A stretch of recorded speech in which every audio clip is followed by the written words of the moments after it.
Bonji Vakorja. Hi, everybody, and welcome to another Fireside Chat. And this is our Fireside Chat 32. So, where I am in conversation with a member of the Order of Bards, Ovates, and Druids. So, just type in your name and let me know where you are. Hi, Nita. Hello. Welcome. Stefan Makaba. Welcome. Just see how many more come on. So before I introduce my guest, hi John from Slough. That's lovely to see you again. Okay, we've got Anne from Montreal. Lovely to see familiar names. Lisa from Washington, you're welcome. Hi Stephanie from Utah. Great, you're also welcome. Josie from Kent, lovely, and Vanna from Italy. Ciao, and Pat from Ulster, and Catherine from Scotland. I'm just wondering, what's the weather like where you are? It's been dull all day, but we now have a pale blue sky in here coming up to Bialtena, which is lovely. So we've got somebody, Carola from Western Germany, great. Sean from a familiar name from West Yorkshire, and Sue Jackie O from, oh, it's gone. And hi from Nigeria, that's Taga Eugene. You're very, very welcome. Lovely to see people from Africa here. It's just, and then we've got Texas, Jenna, and Raven from Maine, and Matrine from Mexico. You're very welcome. Hi, Owen Machfachna from Ireland. It's nice to hear a lovely Irish name. Just beautiful. Nita says it's raining. Okay. And then from Madrid, lovely. Rainy, Ontario. Okay. Jojo tuning in from Ontario, Canada. Wonderful. Virginia. Hi, Elliot from the Vercors Mountains in France. Beautiful. And Greta Schwan, I know that name. From, we didn't actually get to meet, but your name is familiar. From Norway. Wonderful. And Leslie from Armagh. Just wonderfully. Lovely to see you. Well, let me introduce you to my guest this evening. We're going to New Zealand. And let me introduce OBOD member Ady Acorn, Ady Chapman. Ady, you're so welcome. Where's Athy Harla?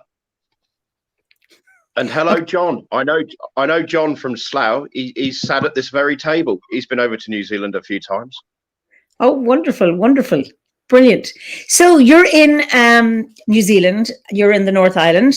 And I met you for the first time when Philip, Stephanie, and I were over at the Shiboda, the first Southern Hemisphere gathering to be held in New Zealand, co-hosted by the Grove of the Summer Stars, and that's where I met you, and with your family, and it was absolutely wonderful to meet you with your children and Kirsty, and I still remember you in face paint and costume, and your children all dressed up as well with their daddy, ready for a bonfire, and it looked absolutely wonderful. So just tell us about your landscape, where you are in New Zealand. Well, I'm in a place called Palmerston North in the Manawatu, which is the heart of the fish. So if you look at the North Island as a fish, and the South Island, that's right, yeah, the South Island is a waka, a canoe, and Maui pulled the North Island up. So we're in the heart. I'm really bad. The Maori name for Palmerston North is Papapui. I hope I pronounced that right. And it was an old swamp. The pa used to be up on the hill on the other side of the river, and they're doing something now. They're bringing it back to life. And this was the food basket. And down at Hokowhitu, which is the sort of suburb down, is where the warriors used to train. Oh. And then people came along and thought, okay, there's the food basket. We'll build a city on it. But it's lovely. We got the Ruahinis and the Tararuas surrounding us. These are mountains or forests? They're hills, big hills. Oh. They're not big enough to be mountains, but they're certainly big hills. And yeah, so that's where we are in Palmerston North. The local iwi is Rangatani.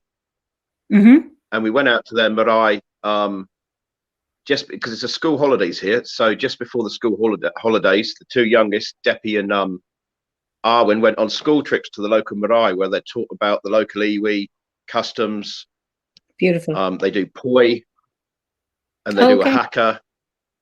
And the fellow who runs it is absolutely, him and his wife are absolutely lovely. Do you not think they're great? Is Poi Maori? Is that a Maori tradition? Yeah, with the Yeah. Okay, I mean, I've seen it many times, but so it's actually a Maori tradition, yes? Yes, no, they do it, yes. Oh, and wonderful. they well, you can do it at school. I mean, the Arwen's involved in kapa haka, where the girls learn to do the poi, and the boys learn to do a haka. Oh, okay, wonderful. What does iwi mean? Iwi, tribe. Ah, okay, wonderful, lovely. And then you have a hapu, which is a family of a tribe, and then they do their because they had to practice their whakapapa. Yeah, their lineage. So all the kids had to write it down, and then they went into the I call it a long hall. I forget the name for it. The footy, and they had to stand up there and say, right, I am so and so. This is my river. This is my mountain. This is my siblings. This is my mum. This is my dad. This is where I'm from. So it was interesting because the beauty of Palmerston North is it's really quite multicultural. So all these kids, yes, you've got the kid. I mean, like my kids were born here, but then you've got other guys who were born in England or South Africa or India or wherever. So it's fascinating.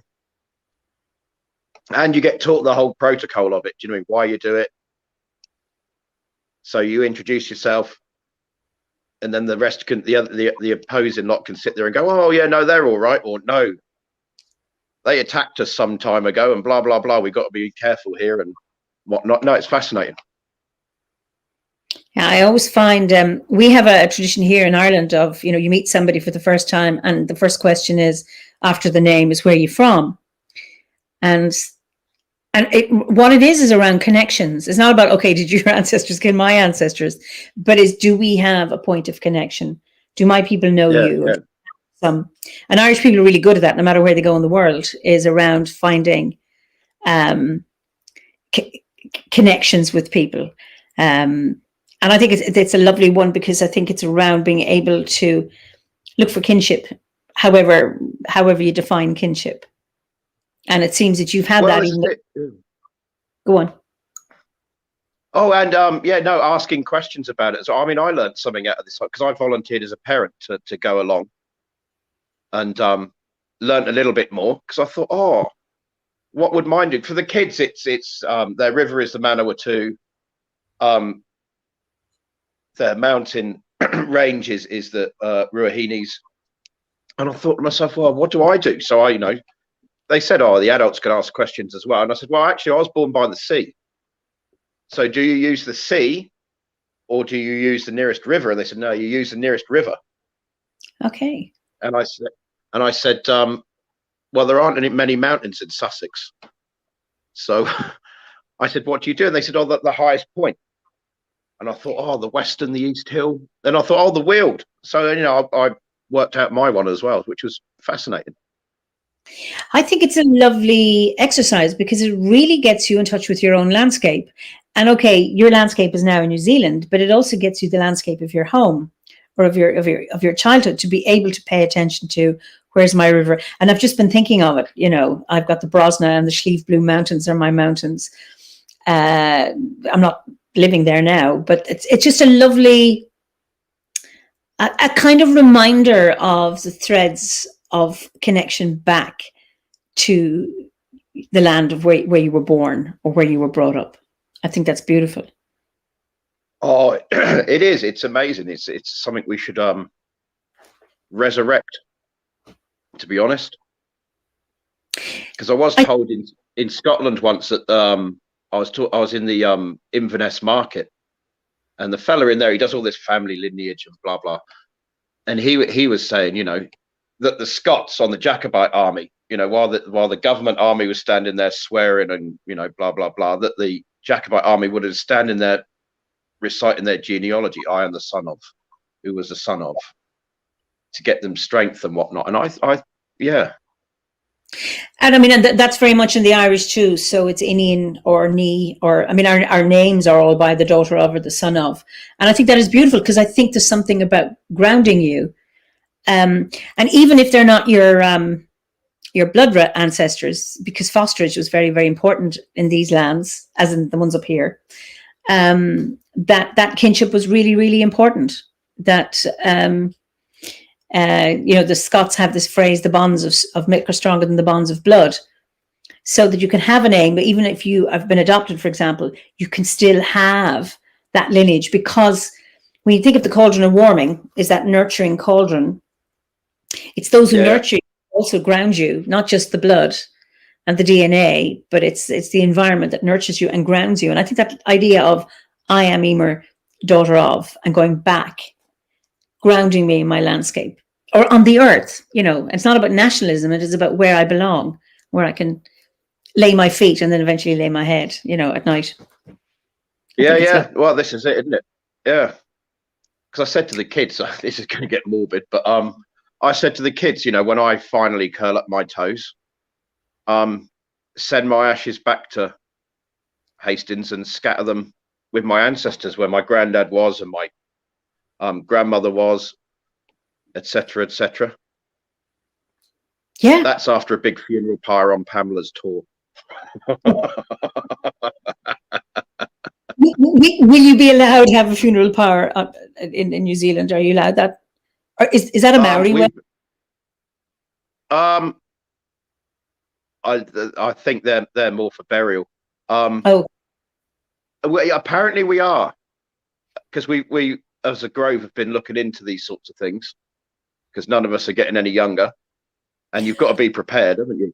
I mean, it's right, isn't it? You don't want to curl up your toes, because we've all seen it. Someone curls up their toes, and then a priest of some description, or somebody who never even met the deceased, is standing there waffling on about them. So yeah, we as a Grove, we've been talking about it, and apparently, as long as it's not high summer, and there's a few rules and regulations that have got to be looked into, but yeah, wow, higher. Well, the way I look at it, I was born by the sea, so it could end by the sea. Oh, brilliant. Well, a bit like a Viking funeral then, put you out on a boat to sea. Oh, yeah, we did talk about that, but apparently they take a bit of a dim view of that one. I knew my late husband, Howard, his uncle, Sandy, who's in Scotland, what he wanted, he didn't get it. He wanted a Viking funeral. He wanted to be a boat set alight, and it was never going to happen. So such a pity. But anyway, there's all sorts of rules and regulations. I scatter my father's sister and 2 Boxer in Fort William, Scotland. It's a beautiful place to be meditating by the sea. That's Nita Guru. Yes. I think I want to be buried, but there's something lovely about the idea of being able to have your cremation in one place, and then to take the ashes to rest where it needs to be, or maybe in many places. It's an interesting option to have, and I think it's great to be able to talk about it well in advance, so people are not stuck with what do we do with Dad. That people know what your wishes are. Well, this is it. I did think of the only other option, and it was just far too expensive for my pocket. I'd love to be. You've probably seen them, but they sort of curl you up in this cocoon thing and then stick a tree. That's right. Are they very expensive? Oh, well, they are for me. I always thought, and the tree I'd really like is a yew tree, and they're not indigenous to New Zealand, so I'll skip that idea. Maybe do it in another lifetime. You may have already done it. Yeah, maybe I have. Maybe it's a recurring memory. So, I mean, obviously you're from Sussex. Hastings, I'm not good. My geography of Britain isn't the best. So is Hastings in Sussex? Yes. Okay. Yes. So the big battle, 1066. No, I know that. I didn't know it was Sussex. And I know about the tapestry and the whole lot. Yes. But what brought you to New Zealand? I met a Kiwi. Okay. at OBOD camps. That was at OBOD camps, or years ago now. And it was easier for me to come to New Zealand than it was for her to muck around and come to Britain, because at the time she was doing university studies still and all that sort of caper. So that's basically, in a nutshell, how I ended up in New Zealand. Okay, so she just came from New Zealand to an OBOD camp in the UK, or was she studying in the UK? Oh no, she came for a 6-month tour around. She stayed with Philip for a while, and whatnot, and other various OBOD members. And then we toured around the UK, and we stayed with Clan Southall and Rainbow up in Scotland, and various other people we met up with, Daru. Okay. And we just travelled around, and we had fun. Remember going to the chapel at the end of the what's that film with Tom Hanks in? Oh, Da Vinci Code. Yeah, Rosslyn Chapel. That's it, Rosslyn Chapel, and there was me, Daru, and Kirsten being naughty little druids, because you know what it's like. You go into these places, and it's have you been there? It's amazing, and all the carvings and whatnot. Oh, if you ever get a chance, Eimear, go. It is fascinating.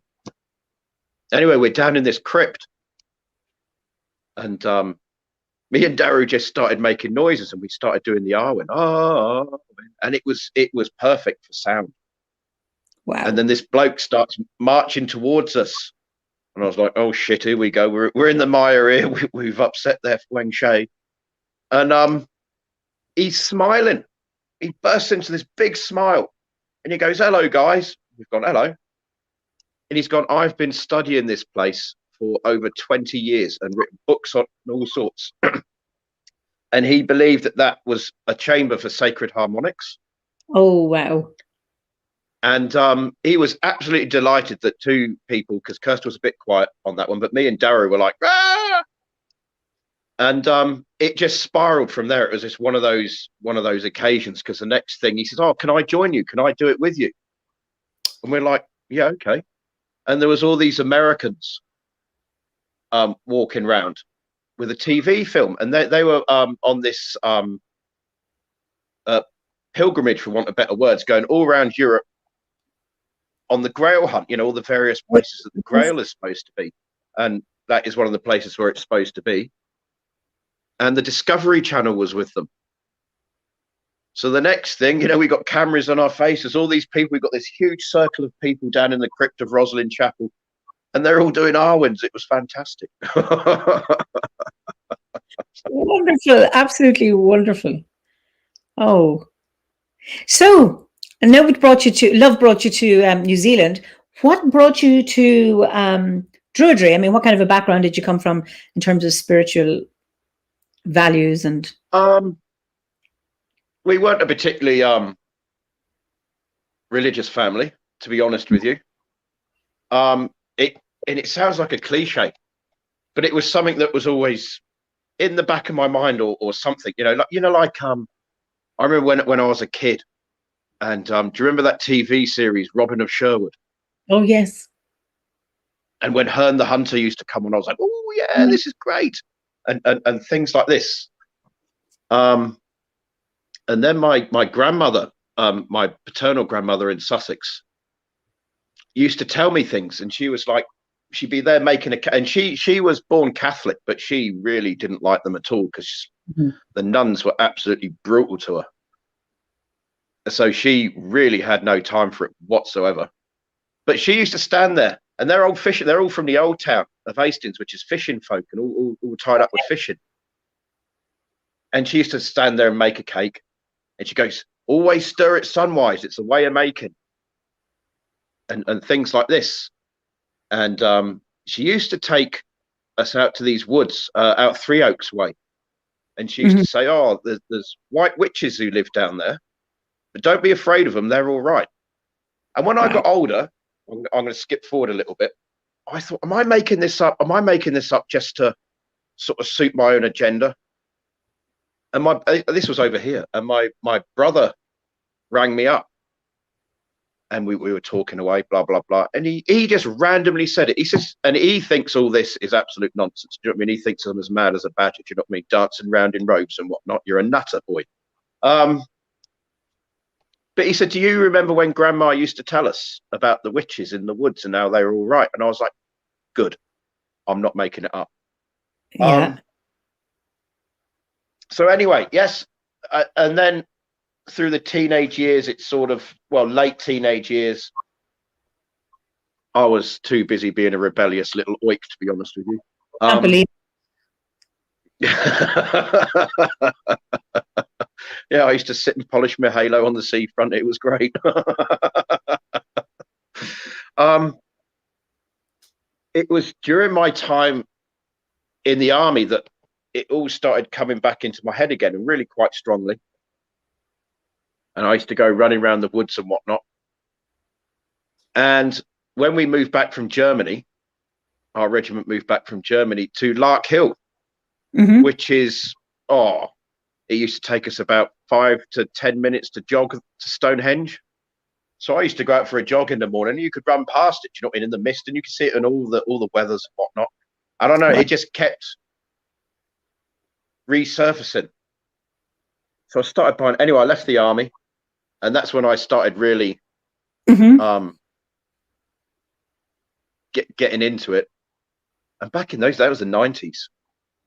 And Dad was we were living in Cornwall then, because Dad was in the Navy, so you know they get posted everywhere. So in Cornwall, so I spent a lot of years in Cornwall too. And I met this lass called Kate, because I started learning a bit of Cornish. I thought, you know, can't hurt to be to learn an old language. Anyway, I met Kate, and she was into witchcraft and whatnot. And we just used to, at first, there wasn't the computers then, was there? There wasn't, you know, we didn't have this technology, and it was still, especially in Cornwall, you couldn't really go to the library and get vast volumes of books out on druidry or witchcraft. And we used to make it up as we went along to some degree. And we used to go up on the moors. There was me, and for some reason, druid was always in my head. I didn't quite understand what it was, but for some reason, it just bounced into my head and go, right, that's what this is calling me for whatever reason. And she was more into witchcraft. We had Pete, who was just Pete. I knew his father. He'd been a vicar. And Pete, he's passed now. He passed several years ago. Just used to come along and just used to say, you allow me to do what I want to do. Do you know what I mean? And we used to stand on the moors and do our own thing. But anyway, Kate said to me one day, she says, oh, there's a Pagan Federation conference on in Tintagel. I says, get on, is there? She says, yeah. Shall we go? I says, yeah, get on then, we'll go. We'll go and have butchers and see what happens. And there were some fascinating people there, but it was Philip Shawcrass and Emma Estelle Orr as a BDO then, and they got up and started talking. And I was like, it was like, you know, one of those cartoons where the light bulb goes on above the head. Yeah. Ding! This is it. I know this is it. I know I have to get into this, but I need to explore it. And anyway, we had a chat with them, and I ended up going to getting some literature because, oh, look, we can get some books on druidry now. And I went to the camp. The first druid camp I ever went to was a BDO one in the Forest of Dean. Oh, wonderful. And it was great. And you know, I was nervous because no one else, Kate couldn't come, so I had to go on my own. It's okay. Like I've learned through life, sometimes you can't wait for people. Do you know what I mean? You just got to do it. As nervous as you are, you just got to sort of do it. So I went there and met some lovely people, had a great time. It was the first time I'd ever spoken in public. On the last day, we all went to, well, a group of us went to Stonehenge. And that was led by Bobcat. And she goes, oh, you're living in Cornwall. She says, you can do West. I'm like, what? I don't know what to say. Don't put me on the spot. She says, go, just say whatever. It's water. Get on with it. Just do it. Just say whatever comes to you. I love it. And I did. And it went all right. And it was great. It was only a small group of us in the middle of Stonehenge as the sun rose. It was fantastic. And there was people from all, and she opened it up as a temple to the world. Beautiful. And there was various types of pagans there, you know, the Nordic and the Celtic and all the other little boxes there are. There was a Christian guy there who done a beautiful sort of like a Gregorian chant. Wonderful. And there was even a Muslim guy there who, you know, said his thing to Allah. And I thought, this is great. And also met, it's the first time I don't know if you'd remember this, but it was the first time I met our Philip as well at the camp, because he came and gave a talk. And at the time, BDO weren't doing the courses. Okay. And I must admit, I need a boot up my arse. I mean, I need a boot up my backside every now and then. Do you know what I mean? Because if you just say go off, so I needed that structure of a course. So and OBOD was doing that, so I joined OBOD. Then I was living in Somerset, so it wasn't too far from Glastonbury. Yeah. And I went to one of the gatherings. It was one of those things again. I mean, there was no one to go with at the time. I was like, all right, sod it. Just do it. Here we go. Just do it. Yeah. What's the worst that can happen? And it was great. And then I went to the first camp. That was a Beltane camp. And I met Haynath at the gate, because he was gatekeeper at the time. Big bear of a man. Okay. And it was great. I was really, really, really nervous at first. And then I just started talking to people. And then we had to go and collect wood. And I always think working in a group is a really good way to start up. Absolutely. Yeah. So there's a group of us that got on the back of this truck and went and got some wood for the fires. And Lovely. That's where I met, well, at the time he was known as Depp. Now he's Alan, with our dear friend Grace, living in Wales. And we made friends, and we're still friends. I mean, I might not have physically seen him for 16 years, but wonderful. We all still keep in contact, and that was it really. I just kept going back and going to and I worked in the kitchen. I enjoyed working in the kitchen. There was me and Bridie and our little crew, and we used to bang out all the meals and whatnot, and it was great. I loved it. I miss it. Mm-hmm. I've never been to an OBOD camp. I've been to one. I went to 2015. I went to Rainbow Camp, or Druid Camp, but run by Mark, and there were a lot of OBODs. That's my only camp to have been. I've never been to any others. So I'm so sorry I missed the OBOD camp, but they always clashed with my own stuff here. Also, I was very shy, and I thought, oh God, I'll never cope going over on my own. Anyway, so it's something I've missed. So. Oh, there you go. You see, didn't Philip, as part of your initiation, roll you in some mud and a paddle and say, right, there's a tent? I'm much harder than he is. I'm much better. I'm a camper. He is. But he kill me for saying that. But yes, I love camping. I love mucking around. So I've just spent the weekend, off in my camper van, sitting outside for the whole weekend, except to sleep, with an open fire, and bought myself a solar oven. So I used that too. And we had sunshine in Ireland. I couldn't believe it, to be able to cook. So I've made cakes and cooked vegetables and chicken, and lovely. So I love being outdoors. Absolutely. So something about it in there. And you can do that in New Zealand. Is the weather, how is it now? Are you cold? Cold. Well, you don't know what cold means.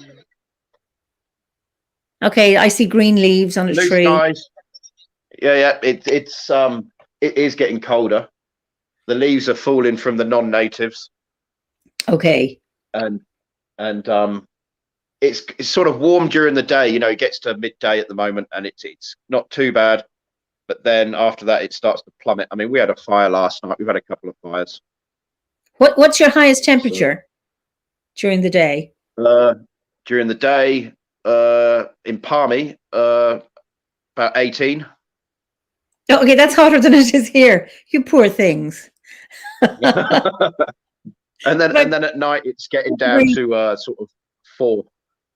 Oh, my heart bleeds. Okay, it was about 10 degrees.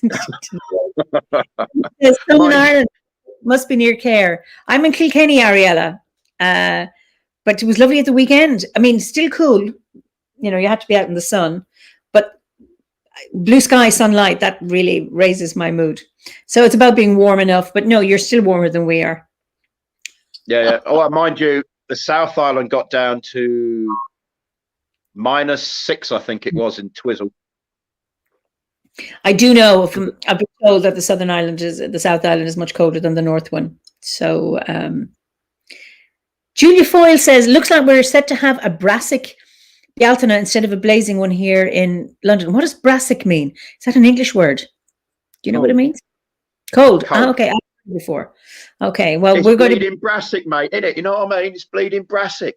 Does that come from brass monkeys? We would say brass monkeys because, you know, it's so cold we'll freeze the balls off a brass monkey, which has nothing to do with the monkey. It's got to do with the brass monkeys, the gum. That those metal rings with the balls in them that are used on ships, and when it gets cold, one of the metals expands, or the balls contract or something, and they fall through the loop, and it's a way of measuring temperature. So it's London speak, innit? Okay, all right, Julia, thank you very much. Off down the Frog and Toe to the Rubber Dub Dub, have a couple of shifties, know what I mean? I just love this, you know, you're in New Zealand, you've been talking about Maori, and then we go to, there's a bit of Ireland, and then there's off to London. It's brilliant to have this this international flair. It's absolutely lovely. So you were talking about, you know, being on that hill in Cornwall with your friend. Can you remember, and, you know, this word druid, or there's always something there in the background. Can you remember your first spiritual experience, or one that really stands out that you can remember?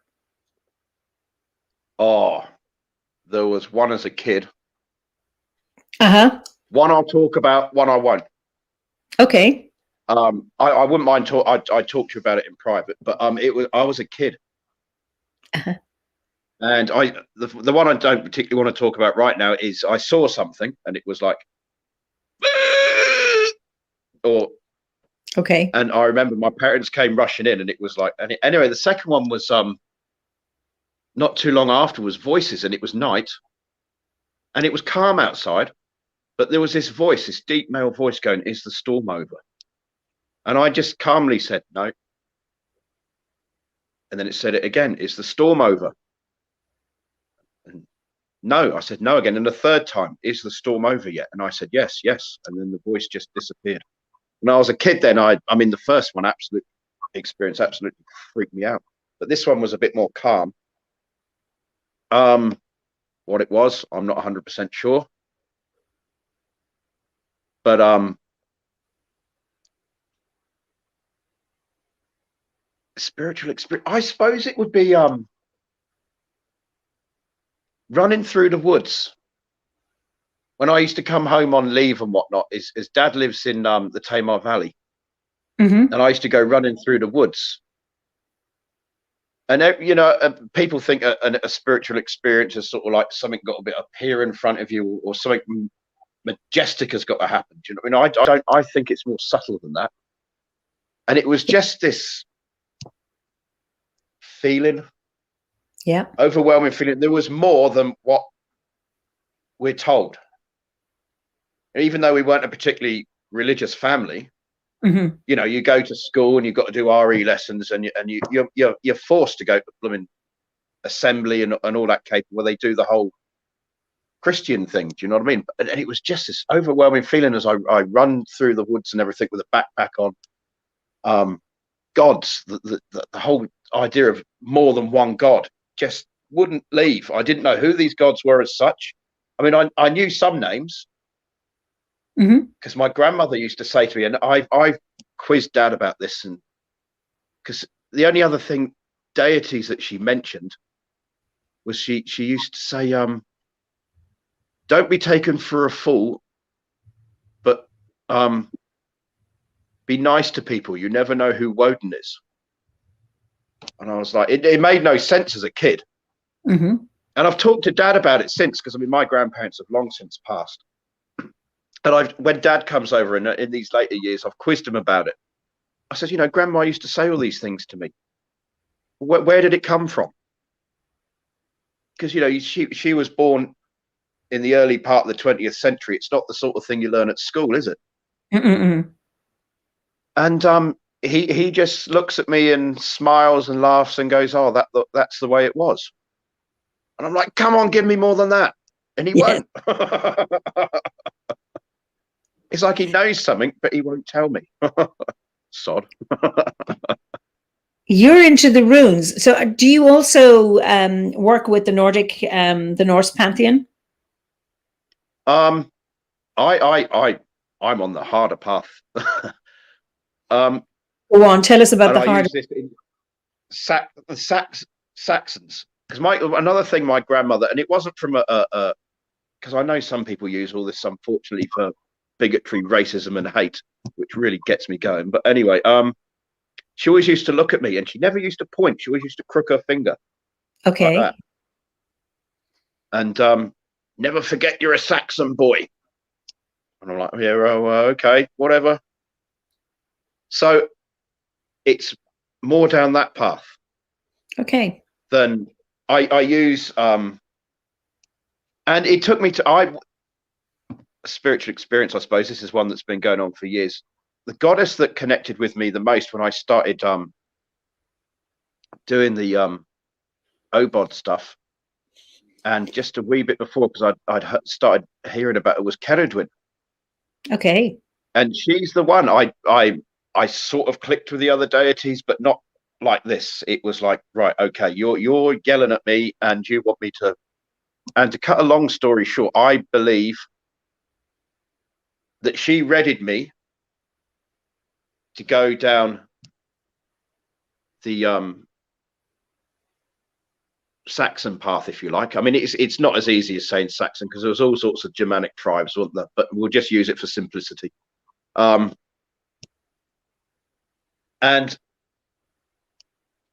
yeah, I could see if I'd have got into that when I was a teenager, it could have gone horribly wrong, because I was just a little shitbag.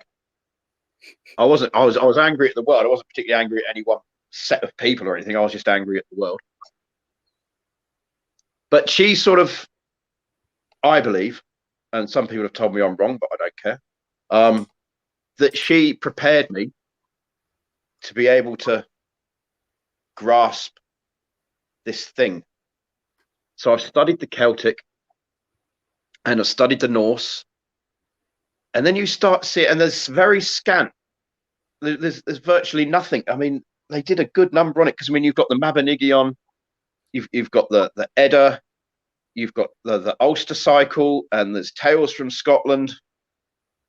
What's it called? The Silver Branch or something, I think, or something, isn't it? And all these wonderful tales, but there's nothing there for these people that the Saxon tribes, the Angles and the Jutes and the whole 9 yards. There's nothing there except little bits of clues. So I started putting it all together, and some people say I'm making this up as I go along, but ultimately it's about relationship.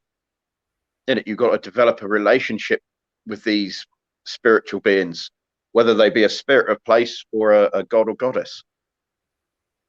And then it was it was just in my head, right? And she was saying, right, this is your ancestral thing. Now you're prepared to go and do some serious research and discover these things. Because the irony is, without Christianity, we might have lost the lot. Do you know what I mean? Because it was Snorri was a Christian. The Mabinogion was written down by monks. Mm-hmm. And I assume that the Ulster cycle would have been written down by monks. All the Irish stories myths are written down by monks. There's Mark Rhodes Taylor asks, what's the difference between Anglo-Saxon paganism and Norse paganism? Do you know? I want a concise answer, okay?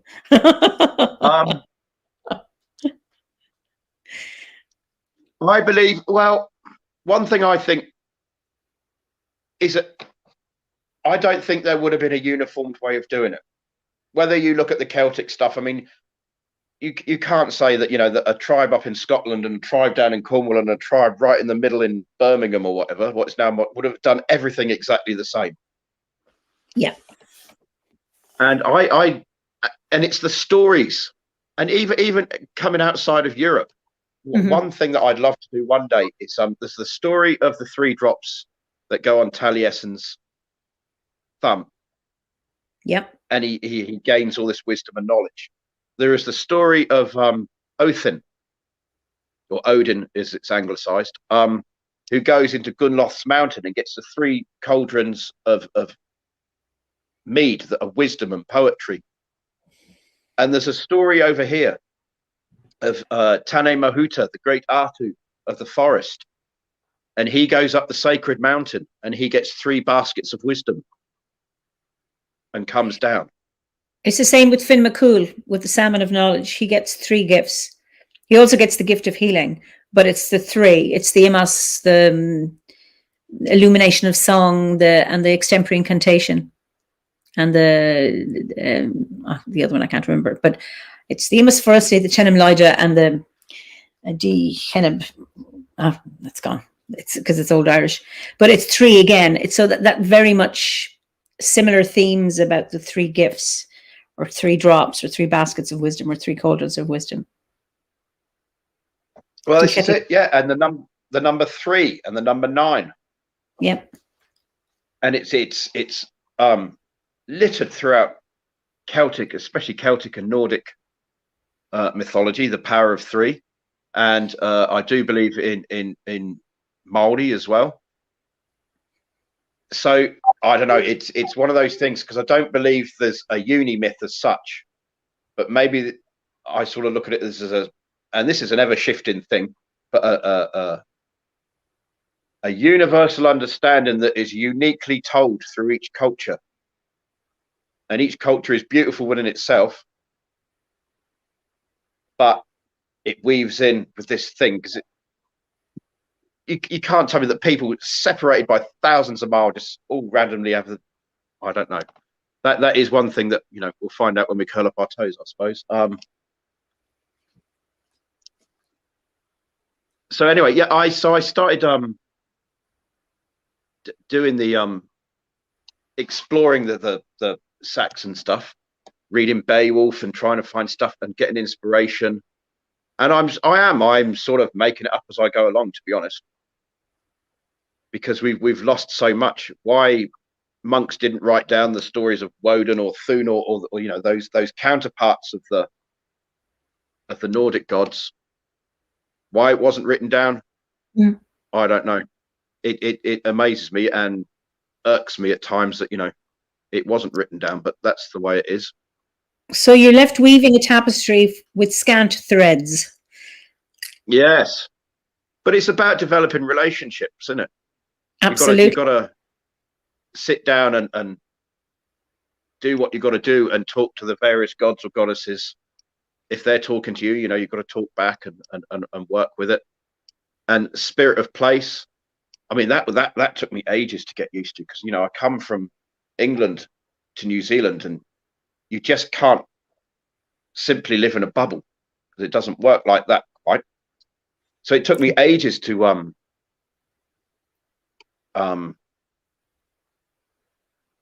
connect, I suppose, because and that was mostly me getting in my own way, because the spirit of place or the gods, whatever, I was thinking, oh, they're going to be speaking today Māori, aren't they? And I'm not going to understand what they're saying. But I don't think it works like that, because, you know, if you take Druidry as a whole, I mean, what's OBOD got? 10,000 members, then you've got the BDO and everyone like that. And if you just take the Mabinogion, how many people, in all honesty, speak Old Welsh? Yes, the same, yeah. Or, you know, how many, I mean, you speak Irish, but how many people speak Irish or Old Gaelic or Old Norse? Yeah. So it speaks to you in whatever language you can understand. And it took me a bit of time, but I got there eventually. Elaine Tyler says, lots of Saxon history here in Hartshead, Liversedge, West Yorkshire. I'm totally related to the Saxon thing. So, and that's really interesting. Okay, Stephanie says she's in the US. I'm sure it was the same for all those who immigrated to the US from the places of their birth. Such different landscapes and hard living conditions. It's a really interesting one. So, how do you relate to your Saxon gods now that you're in New Zealand in a different landscape? How do you manage to weave that? Because I assume they came with you, you know. Have you not watched or read American Gods? This is Neil Gaiman. I haven't, no. Yeah. That's well, it's an you know, putting comedy aside, that is an interesting concept, you know, but you bring the gods with you. I think they're part of you. The god thing, deities, I think, can talk to you wherever you are. Spirit of place. I mean, I can't suddenly say, right, okay, right, you're now, you know, I live in Palmerston North, New Zealand. I can't say, right, okay, this is now an English spirit of place. Well, it's not, is it? So you have to learn to communicate and well, for me, it was move out my own way and just get on with it. And it eventually worked. It worked really rather well. It's interesting we're having this conversation because if you look at Islam and how it's moved all over the world and look at Christianity and Judaism, I mean, I was brought up a Roman Catholic, but Jesus came from Palestine, you know, the Middle East. And there's no question of, well, why is, you know, Western European engaging in a religion that came from the Middle East? It's not belong to our landscape. We don't even have conversations like that. You know, the stories of Jesus and they've gone everywhere. They're all over the world. And there doesn't seem to be any issue with that. But somehow Druids, pagans seem to have there's a discussion about, well, how do you bring those Celtic deities or stories to America or the Southern Hemisphere or whatever, that Christians and Muslims don't seem to have that. And the same with Jews. They go all over the world. They don't seem to have that difficulty. They bring it with them. True. Personally, I don't know. I mean, I was born and raised in Britain, so I predominantly spent most of my life there. So the actual God's side of it, I found relatively easy. Mm-hmm. And I do pay homage to it's a fine balance of not cultural appropriation and, you know, being more Maori than the Maori sort of thing, and saying, right, okay, I'm in New Zealand, and when you do a little thing, whether you by yourself, I mean, certainly at the Grove we do it, but you know, you honor Papa Tuku and Rangi the Sky Father, etc. So I do give them a nod, and then say, you know, then I'll work on, if I'm, say, I don't know, working with Woden for argument's sake, and then I come into that relationship. I think the hardest thing, and it'd be interesting to know if there's any expats out there that feel the same way. The hardest thing for me was that there was no, and it's different from the kids because they were born here, they've never left New Zealand, so they have a different approach to it. Whereas me, I was like, there's not, like when I was a kid, start at the beginning, Ady. My granddad used to take me around, or my grandma used to take me around Hastings and whatnot. And oh, your great grandfather built that. Your great great granddad did that. Blah blah blah blah blah blah. And there was connection. Whereas here, when I got here, well, none of my family have been here. Do you know what I mean? I am the first, and that is one thing that I missed. I couldn't walk the kids around and go, oh, your granddad built that, and your great granddad built that, and great grandma used to do that over there, and blah blah blah. That was a hard one. And I always felt comfortable in Britain, even wherever I travelled. I always felt reasonably comfortable in the whole sense of it. I mean, I love Scotland. I've got no Scottish ancestry to my knowledge. And I love Scotland. You know what I mean? I could imagine myself in a past life running over the it's a bit romanticized, I know, but running over the hills and blah blah blah. Come on, yeah. But here it was a bit different, and I think that is the one thing that I still miss. Mm-hmm.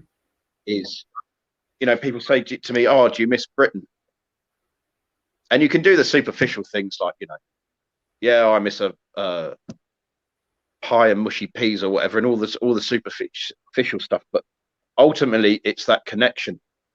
I mean, now I have built stuff over here, so it's beginning to, like I said to you earlier, you know, I've done the help with the drainage on the shopping centre in town when I was working on the roads and all this sort of thing, and I've built other little things for people. So you start to get it, but that is the hardest one, I think, for me personally. It'd be interesting if other people felt the same way who've emigrated. Okay, so if any of you put in the comments, we'll see what people say. Just interesting. Tom says, I guess it's related to how, and I was asking about, well, why has Christianity and Islam and Judaism moved? They talk about the monotheistic religions feel that their God is omnipresent and that theirs is the only one, so must be everywhere. I suppose that is one point, that with, I suppose, paganism is very, well, it can be monotheistic, but often there's a whole pantheon. But also we see divinity everywhere, so it can come with us. But it's, I suppose, because we there are so many names to deity, and, you know, different manifestations, where in the monotheistic there's one, and who can be named or not named, depending on which tradition you come from. It may be simpler, but it's interesting how, I'm always interested in how people manage, who aren't from these islands here, how they relate their Druidry to their landscape they're in, because it's very, very important that people connect to the landscape. And I was really impressed when I was in New Zealand, how Maori, you know, the gods, Papanuatuku,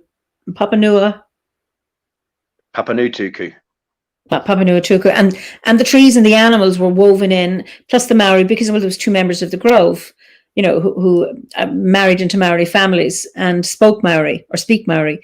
And that was really, really, I found fascinating, that nice synthesis of, it's all nature-based, but okay, informed by Druidry from these islands, but also how it has a place and a connection and an affinity to the landscape of New Zealand, which also is a temperate climate now, you know, so it can help as well.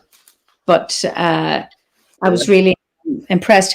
There's Charlene Hilliard. Hi, Ady, great to see you. And yes, I understand how hard it is to be in two places. I felt Scotland in my heart, Glastonbury tour linking with Pukerua Bay, so my links align with both North and South hemispheres now.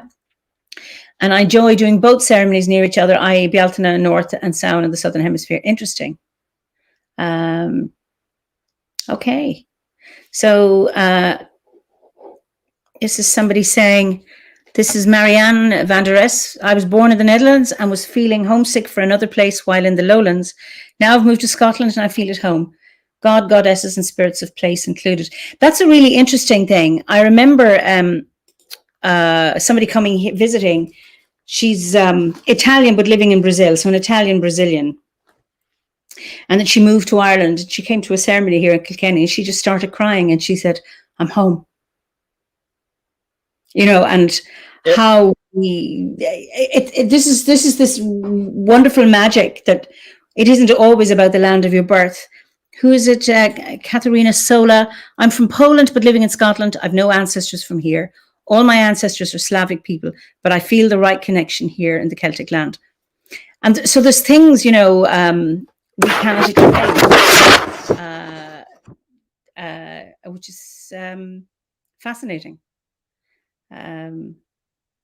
So it is, and maybe it goes back. I mean, let's face it. I mean, people migrated around Europe. I mean, some people stayed in their village or whatever they was, but people did migrate, don't we? So didn't they? So I mean,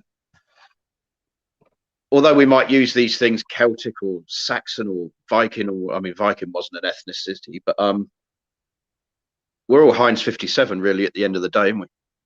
Oh, absolutely.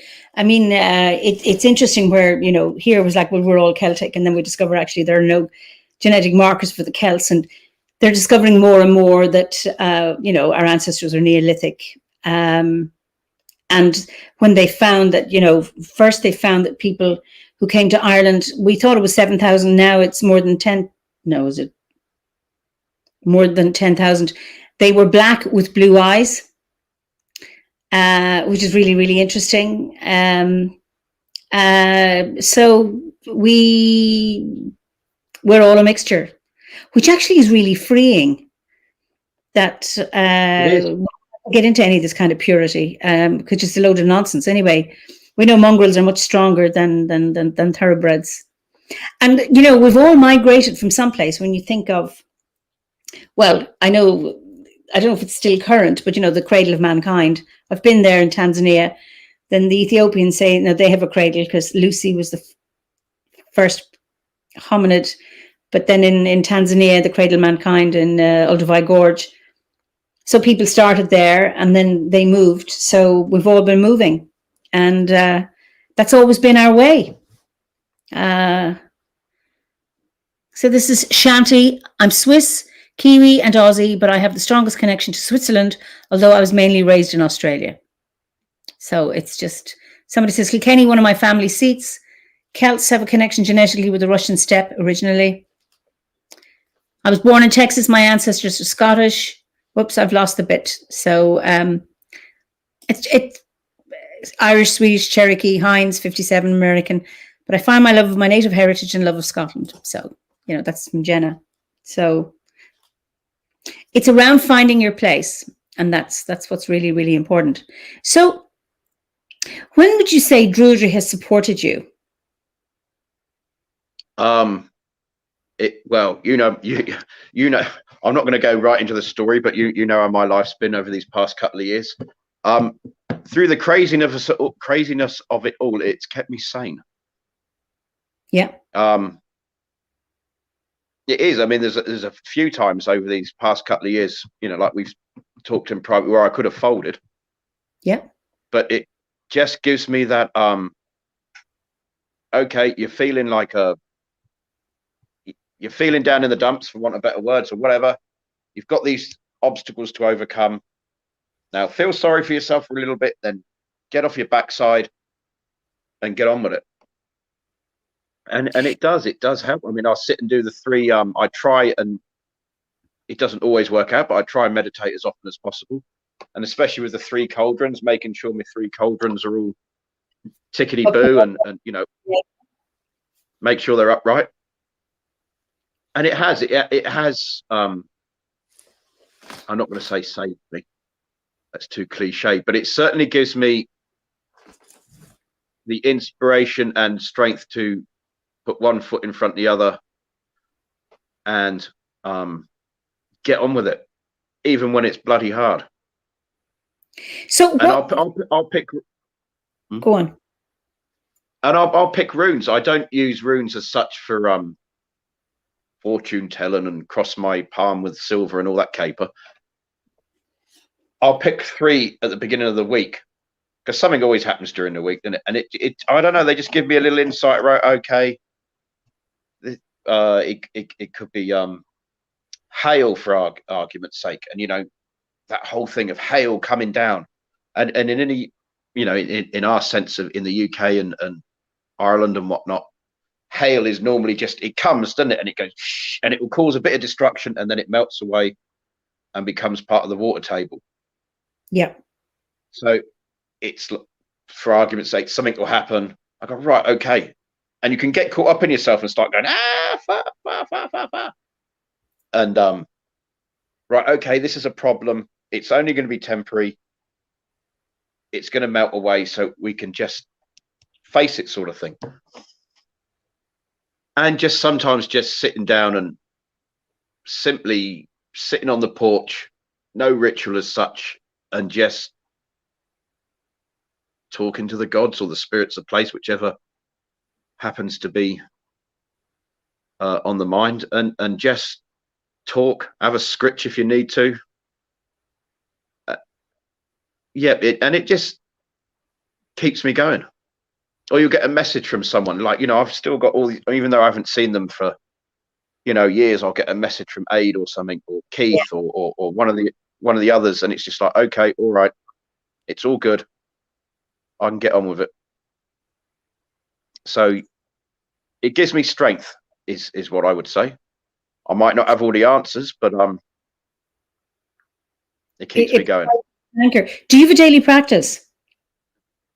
I used to. Now the kids are in school, and that's the thing. That's another thing. The amount of times over the years, right, I'm going to meditate every day and light a candle and dance around the bush up my bum and all this sort of caper. And life changes, doesn't it? The universe goes, is that what you think you're going to do?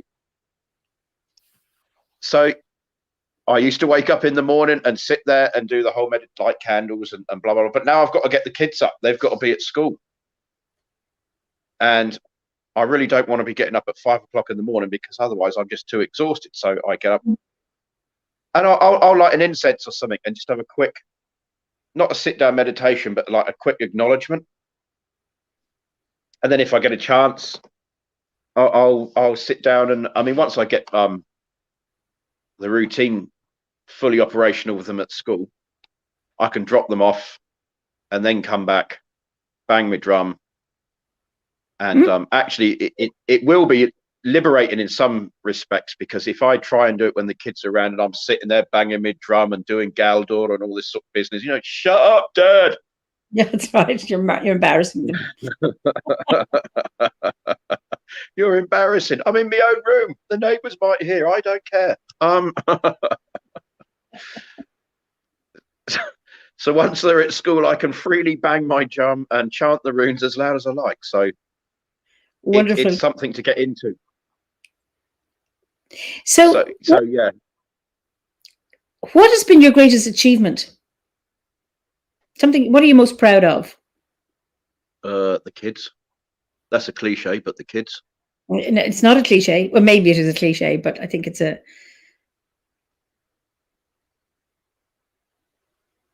very profound cliche. No, I'd say be profound. Yeah, no, I'd say the kids, especially, they haven't had an easy ride over these past couple of years, and I think they've done magnificently. And even though they were homeschooled beforehand, I'm not a teacher in that sense. I mean, I can teach to light fires, or I might be able to teach someone to meditate in a particular way or whatever, but I'm not like, right, maths I'm useless at, and English is, I could do it and that's all fine, but trying to teach someone else, actually it surprised me, because as the kids have learned, they're like, well, why does that word sound the same as that word, and they're spelt differently and they mean different things, like bear. Yes. Well, Dad, a bear is a big fluffy animal with claws, and it also means you've got no clothes on, whatever. It's bare. The tree is bare of leaves. Or don't ask me. I didn't invent it. That's right. That's English. It is, and it's because if you don't teach it and you just speak it and write it each day, you don't think about it, do you? You just get on with it.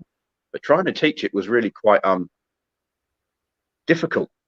But they've got to school and they're doing really well. I was like, oh, blimey, something must have rubbed off. But it's interesting as well, because I mean, although the schools they go to aren't religious schools like that, some of it is sunk in. It's like Det was saying that they're asked in the classroom, what they do around certain times of the year.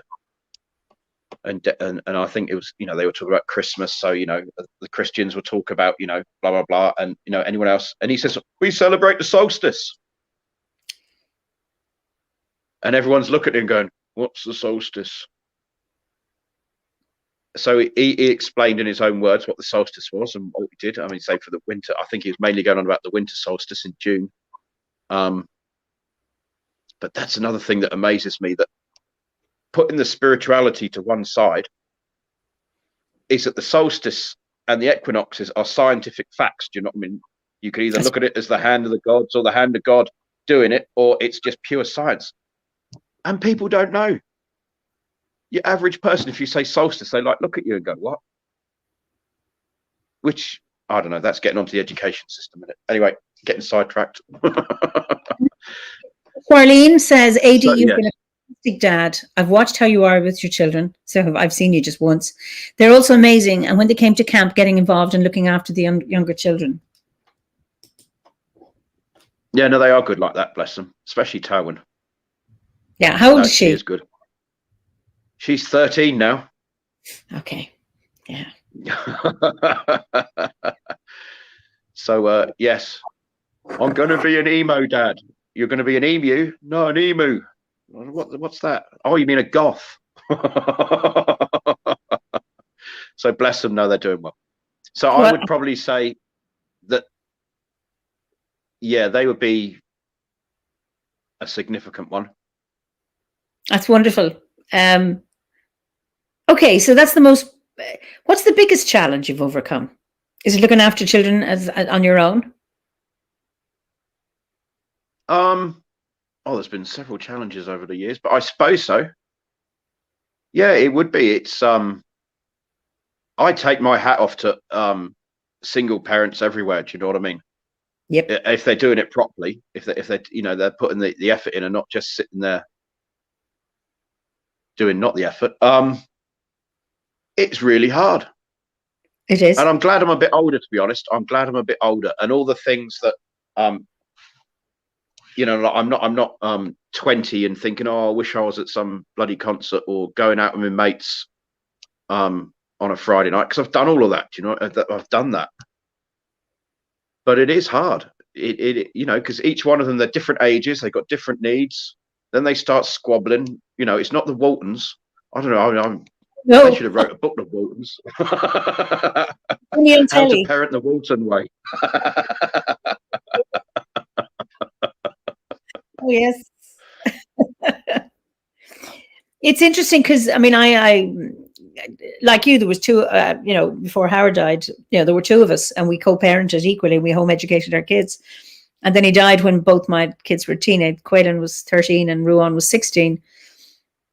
And what a challenge that was to be a lone parent, and being a lone parent of teenagers. And when they're dumping all that stuff on you, it's like you haven't got somebody to say, you're okay, Eimear, it's all right, you're not such an evil witch, or whatever it is, and you're managing all of that on your own. So we've come through that, thank goodness. But it is hard. It really, really is hard. And like you say, each child is different and they have different needs. And to be able to be all, being both father and mother to your children is a hard job. You don't have to be father and mother, but you're trying to be. It's that kind of thing that you have an imperative to do both roles, even though you can't. But it's like that's the conundrum there of parenting when you're on your own. Well, this is it, and sometimes I have to tone it down a bit, because Tywin will tell me I'm too loud and boisterous and whatnot. But there are certain times where you certainly have to. It's the not saying things. It's like when she became a for want of better words, a proper young lady. Do you know what I mean? Yeah. I was like, oh, right, this isn't the time to go in and be loud and boisterous, and so it all had to be done subtly. Do you know what I mean? And then I got a nana to come and help, and I mean, she was aware of this change was going to happen, but it's still something. I can never experience it. Right. Yeah. So I have to, it's no point going in all guns blazing, is there? You've got to be subtle and because it is a very personal thing, and it little things like that, and the needs and what, because now Tywin's 13, Arwen's 8, and then Deppy's in the middle at 11. So each one has got their different thing, and and then you just get the days where I'm sure you've had this, where they just won't stop squabbling, and you're like, oh fuck, and you have to take yourself off to the porch for a cup of tea or something and just leave them to it before you do your nuts. Breathe. That's it. Breathe in the air. Says, oh, she will hate that you spoke about that. Well, you were very subtle about it. I mean, I had to be with my daughter, and even though I'd experienced what she was going through, I had to downplay everything. It's just, It's just the thing. She may not actually, but she may not watch this anyway. But if she does in years to come, she might think, "Oh, Dad, thank you. I appreciate that." Yeah. It's, And then you get the funny times as well. It's like she came in, she had a mate over, and she came in and she'd put on some makeup and she'd done her hair, and she was like wearing this, I don't know, sort of like this modern day goth outfit. And she's sort of like, because her friends there giving me some attitude and trying to shock me, push the boundaries. Yeah. I says, darling, I grew up and on the streets, it was the punk rockers. Do you know what I mean? You're going to have to do a lot better than that to shock me with the clothes you wear. Do you know what I mean? I'm sure granddad or grandma might have some photographs of when I was a youngster. Do you know what I mean? And put a safety pin through your nose, you'll be right. What? I'm not doing that. And I says, well, then don't try and shock me. It's funny. It's really, really funny. So what's the most reckless thing you've done? That you could admit. I joined the army. That was reasonably reckless. I think so. Absolutely. I'm trying to think of one that we could actually use here. I suppose. Oh, all right, okay. I don't know if I'd call it reckless. Certainly going out on a limb was moving to New Zealand. Yeah. That was as I say, I wouldn't call it reckless as such, but it was certainly going out on a limb. And we were only the initial plan was we were only going to spend a few years here and then come back to the UK because Kirsty was going to finish her degrees and all that sort of caper. And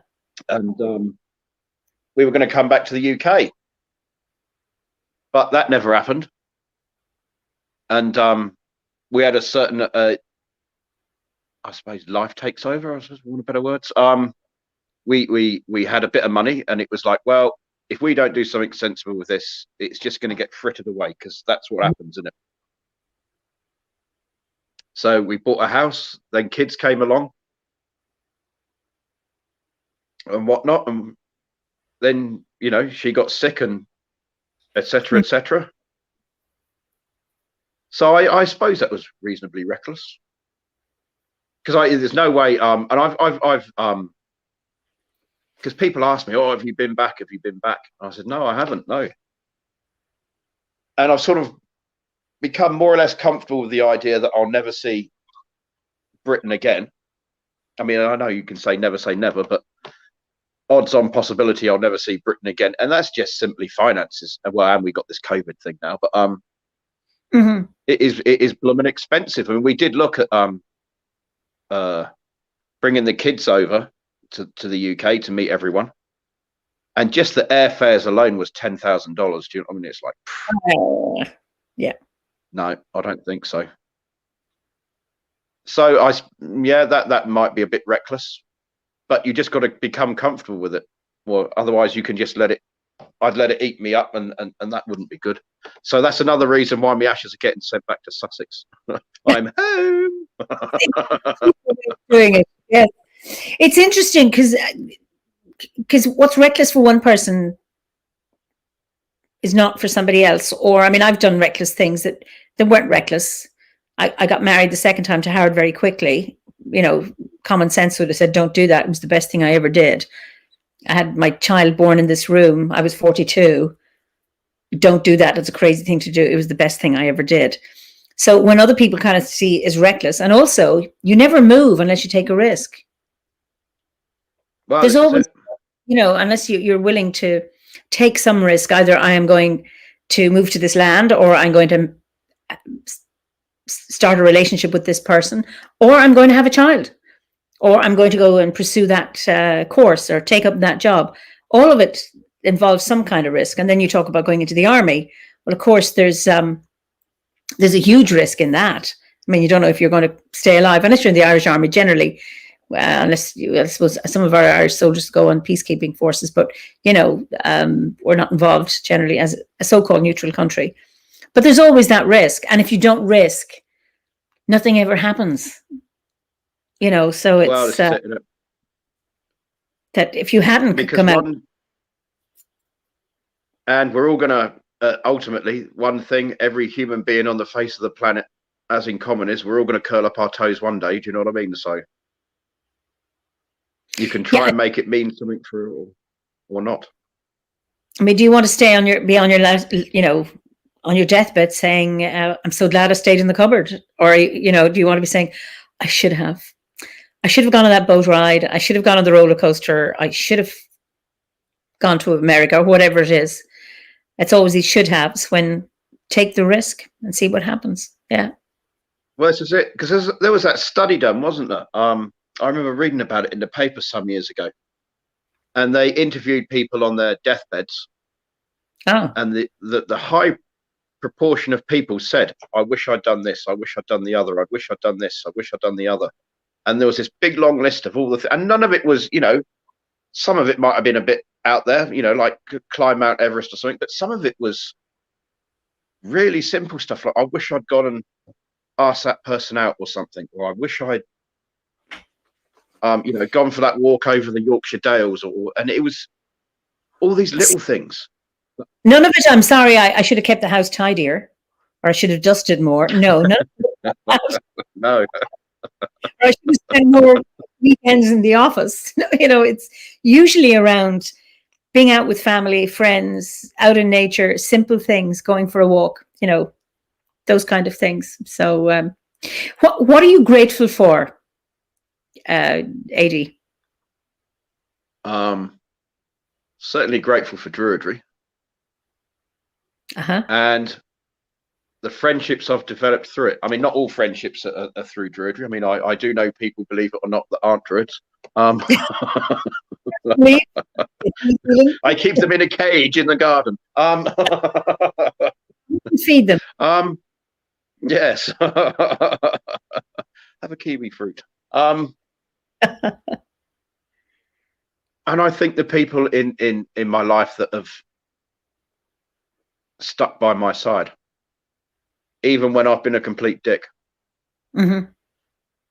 which we're all prone to do every now and then. So grateful for Druidry, the people in my life, whether they be Druids or not, that the people who, you know, lift you up, and then in turn you lift them up, and the whole community. Grateful for community, and we create our own to a certain degree, because I look at the average community outside of our community and I think you're all bloody nuts. You think we're nuts? Look at yourselves. We're happy nuts.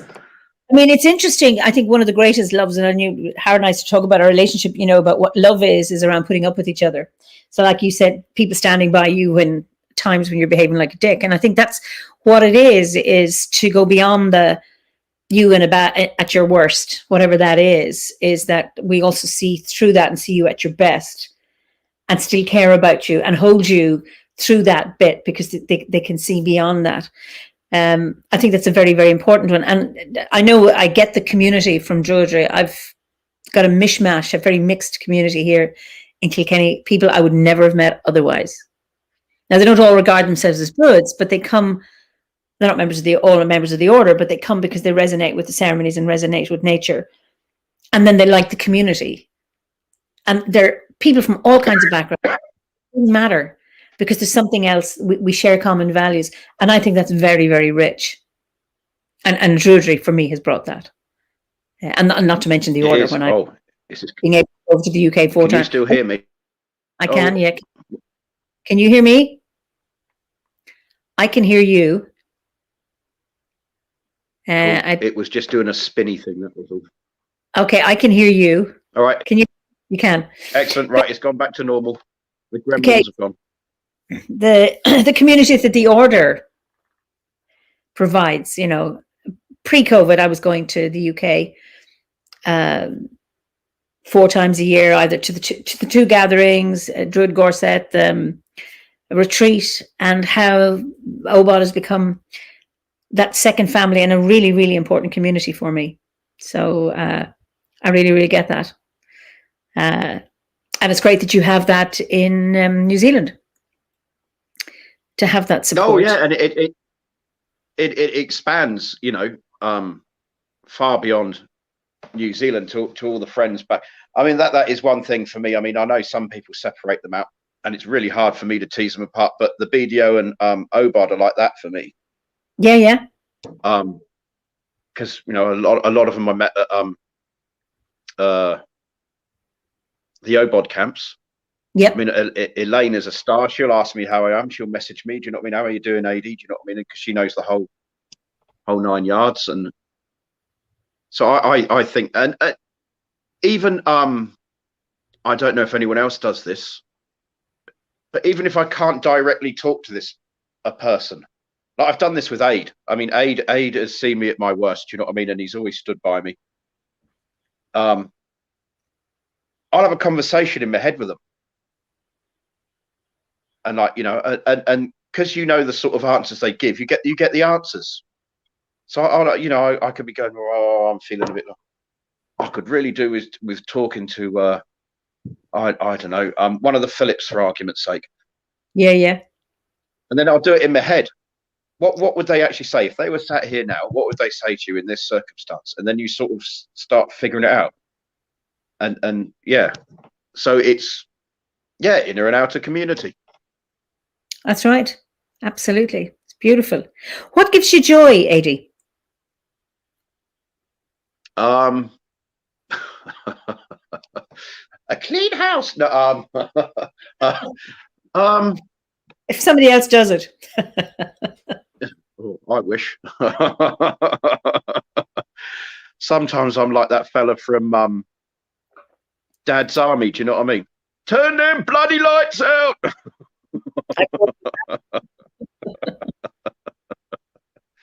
But when you're paying the electric bill, you can have them on. I don't think there's any one particular thing. The kids being happy is a joy, and they're healthy and whatnot. Actually, through these past couple of years, I have found great joy and solace in the small victories. Never mind the big, large things that can happen, but it's little small victories. Like what? This lawyer phoned up. It was to do with Kirsty's old work, and he's like, "Oh, is so and so around?" I says, "No, she's not here," and explain the situation. He says, "Oh, there's a bill of $2,500. I was like, "Dude, what?" And I didn't have $2,500. I says, "Listen, mate," I says, "I'm going to be blunt with you, and I find that being blunt with people sometimes really helps." I says, "I ain't got a pot to piss in, so you can go me for $2,500, but you're only going to cause a headache for me and you." And bless him, he says, "I'll get back to you." And he phoned me up. He says, "Listen, mate, I've thought about what's happened and everything." He said, "I'll wipe the bill." He says, "Nothing." I says, "If I ever meet you, mate, I'll buy you a pint." That is such a weight off my shoulder. And it's just little things like that. Do you know what I mean? People wanting to play ball. That kind of curiosity is something else. Yeah. And getting the kids into school was great, because at first it was like, oh, you went to one school, and it's like, oh, you're not into anyway. And they've fallen on their feet. They're all at schools that they appreciate things. What else brings me sometimes just sitting down of an evening, and the kids will let me do it actually. If it's been a hectic week, they'll all go off to bed. I mean, I love my music.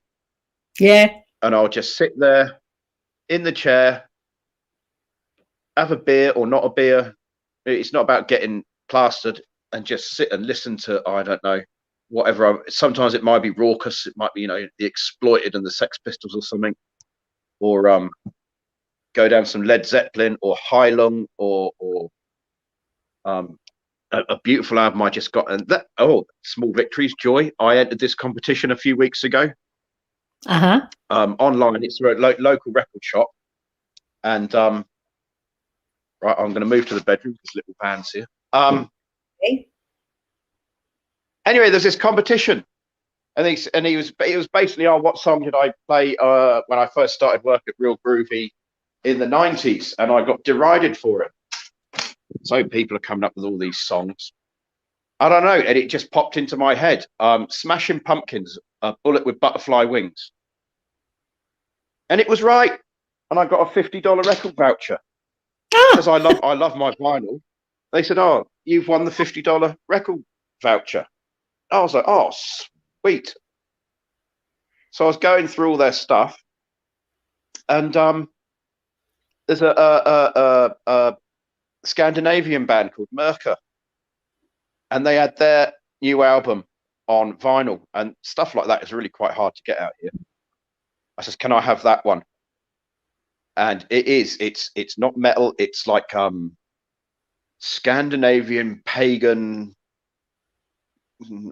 choir music, for the want of better words. So you got these soundscapes of traditional instruments and the voices.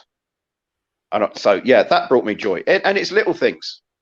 You know, it'd be nice to win the lotto and pay off the mortgage, but you know, in reality, hey ho. So I've learned small victories. Absolutely. Absolutely. Is there anything you'd change about your life? Having talked. Oh,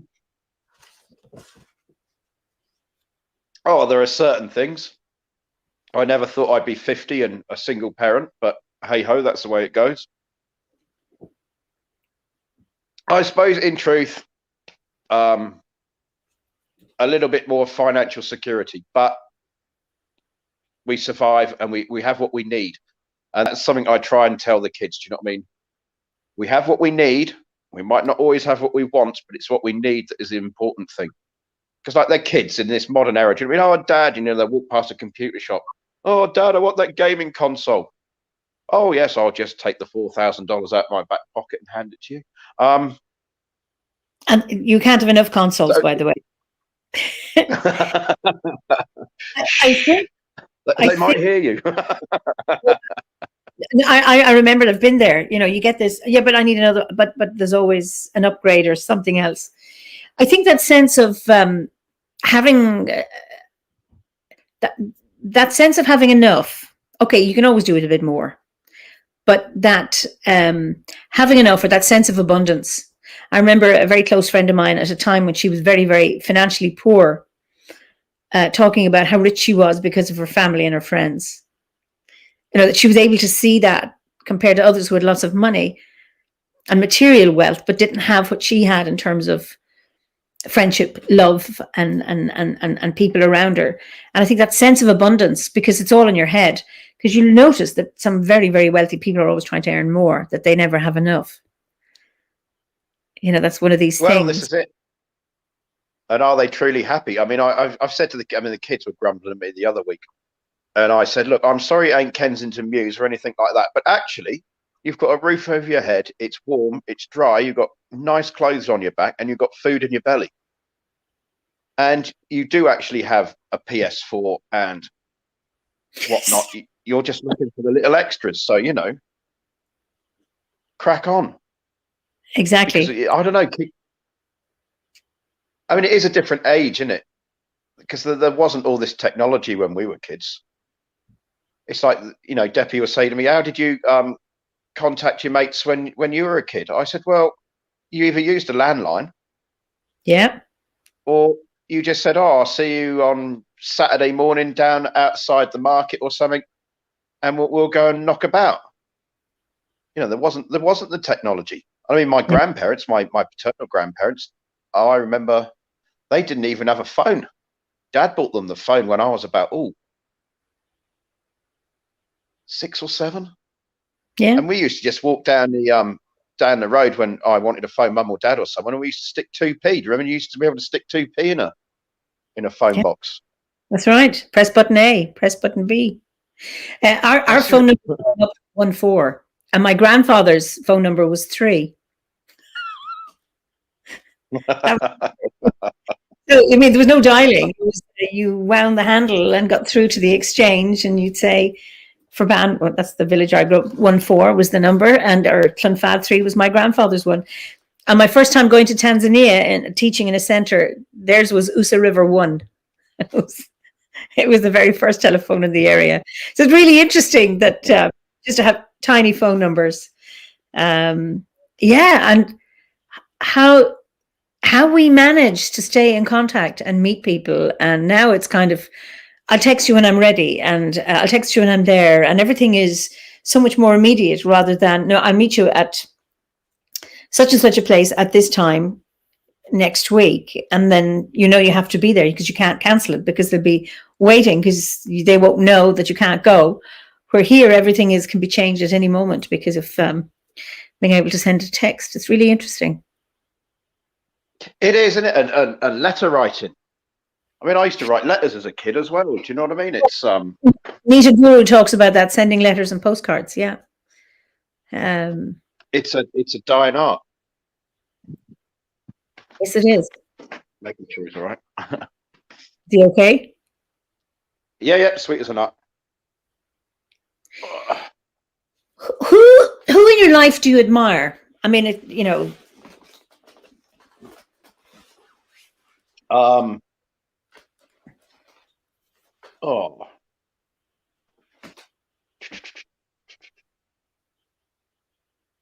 I don't know if there's any one particular person as such. I admire people who have the strength to get through absolute adversity and come out the other side and still be like that particular person we were talking about the other day. Do you know what I mean? Like, yeah. I'd have crumpled. Do you know what I mean? I'd have probably crumpled, and they wouldn't call themselves a druid or anything like that, but they get on and they're still involved in the community and trying to help people. Do you know what I mean? You're like, blimey, you've got some strength. Do you know what I mean? I think it's, and I think so do you, because I think somebody might, looking at your situation, would say, my God, how do you do this? And yet you have that strength. And I think it's really, really important.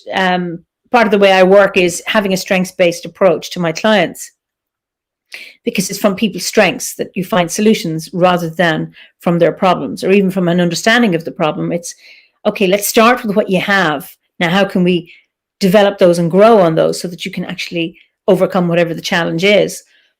And tapping into our strengths is really, really important, and certainly as druids. And I can see, with this pandemic, that we've had the resources to do that. But yeah, and I get that when I'm amazed at people who have had all sorts of, grief, trauma, all sorts of challenges in their life that I would crash, and how they can tap into their strengths. And it's a kind of a lesson for me to be able to look at my own strengths and how important it is not to get stuck in victimhood.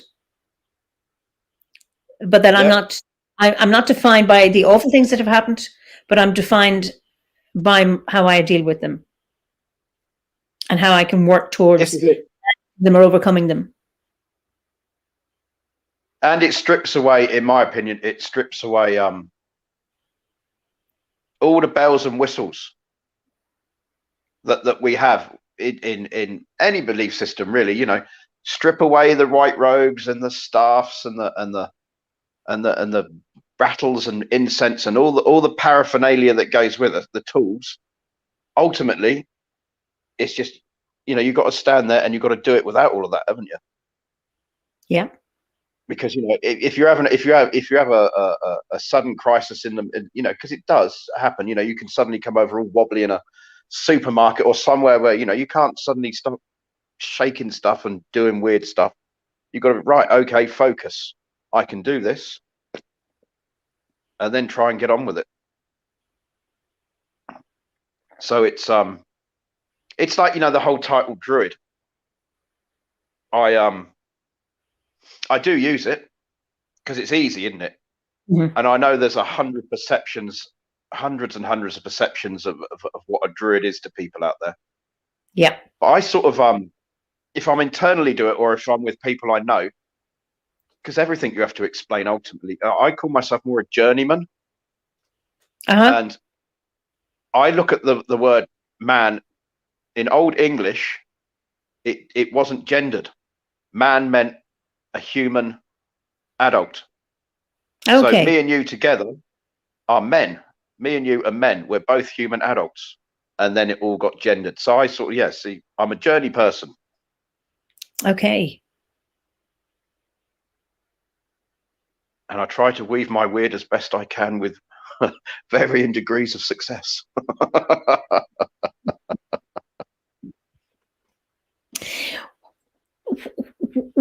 Thinking of the world we're living in today, what concerns you about the modern world? We don't seem to bloody learn. Go on. Well, I mean, I've done my time in the forces. I've seen what humanity can do to humanity, and it's ridiculous. Do you know what I mean? Because ultimately, we're all going to curl up our toes, no matter who you are, the leader at the top or the fella down at the bottom shoveling shit. You're going to die, which I find personally is a great leveler. Indeed. And it's just the whole what you know, a lot of this war thing. What are we actually fighting about? That's what I find ridiculous, because a lot of what we're fighting about is either absolute nonsense. My God is better than yours, especially when they all worship the same God,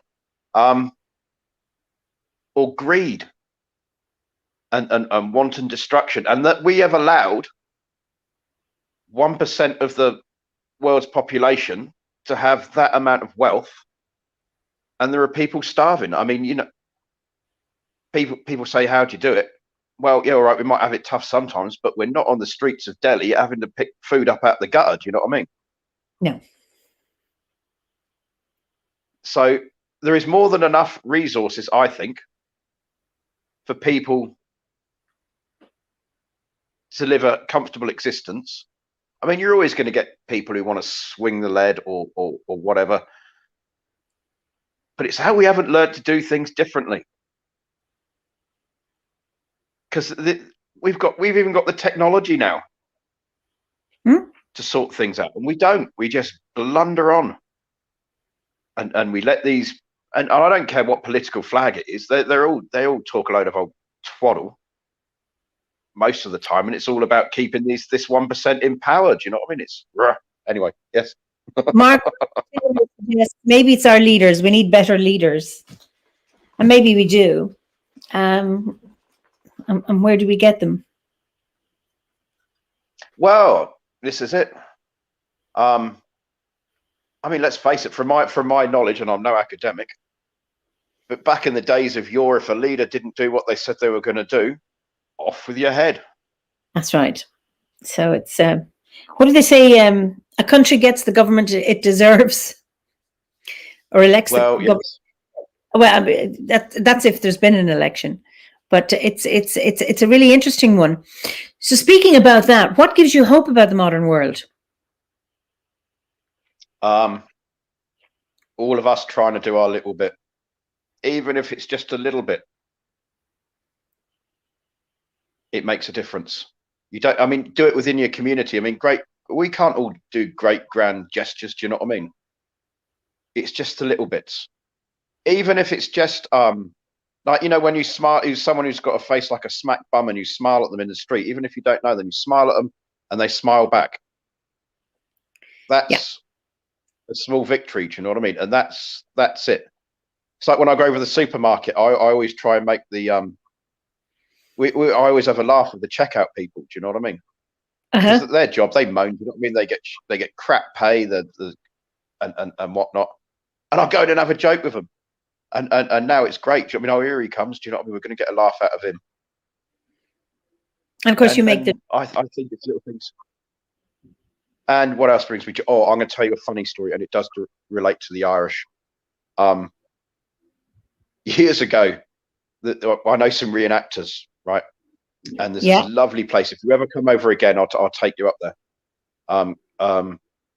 Camp Rangy Woods, and the reenactors, they're sort of from that early medieval period, were having a leader change, and they decided they were an Irish war band, you see. Go on. And Fergus was going to be their new High King for the reenactment thing, and lead them off into their adventures. So I've gone. And they said, because we used to hang out with them, because they were great people to hang around. And they said, you and Kirsty the Druids, can you come and officiate our crowning of our new High King, Fergus? In the Irish tradition. Yeah. Did I wind him up a treat? I wound him up a treat. You told him he had to lie with the green mare. I told him he had to have sex with a horse.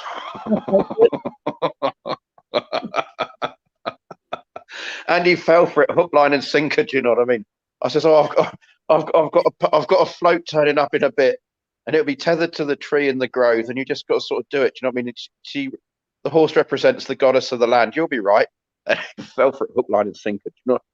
I'm not doing that. I says, well, you wanted to do traditional Irish pagan stuff. There you are. That's what the High Kings used to have to do. That's wonderful.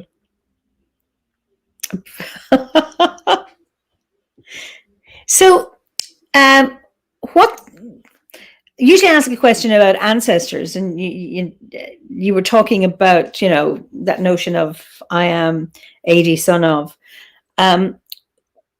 How do you see yourself as a future ancestor?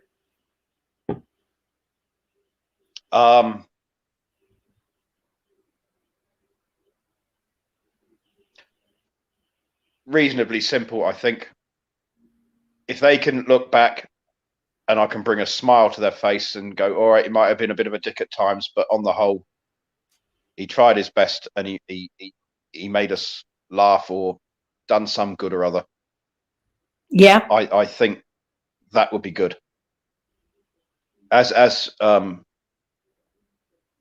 I'm the one. Well, there are other far branches of the family that have moved, but in direct family, I'm the first one that's moved so far away. Okay.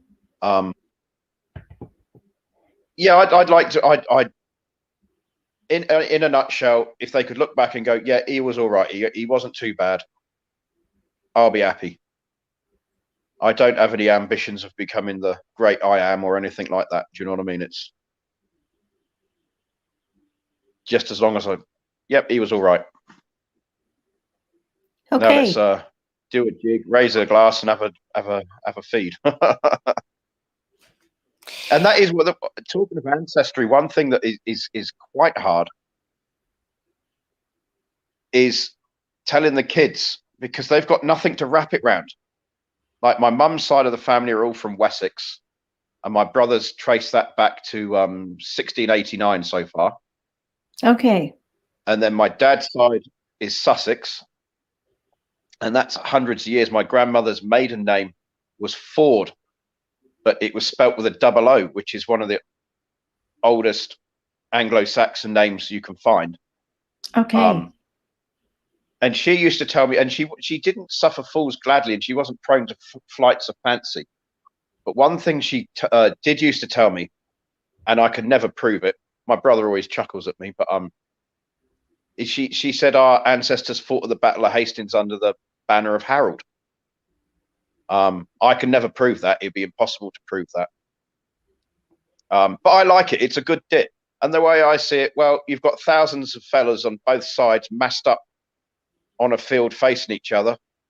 And the Saxon army, the English army, couldn't have all been nobles and lords.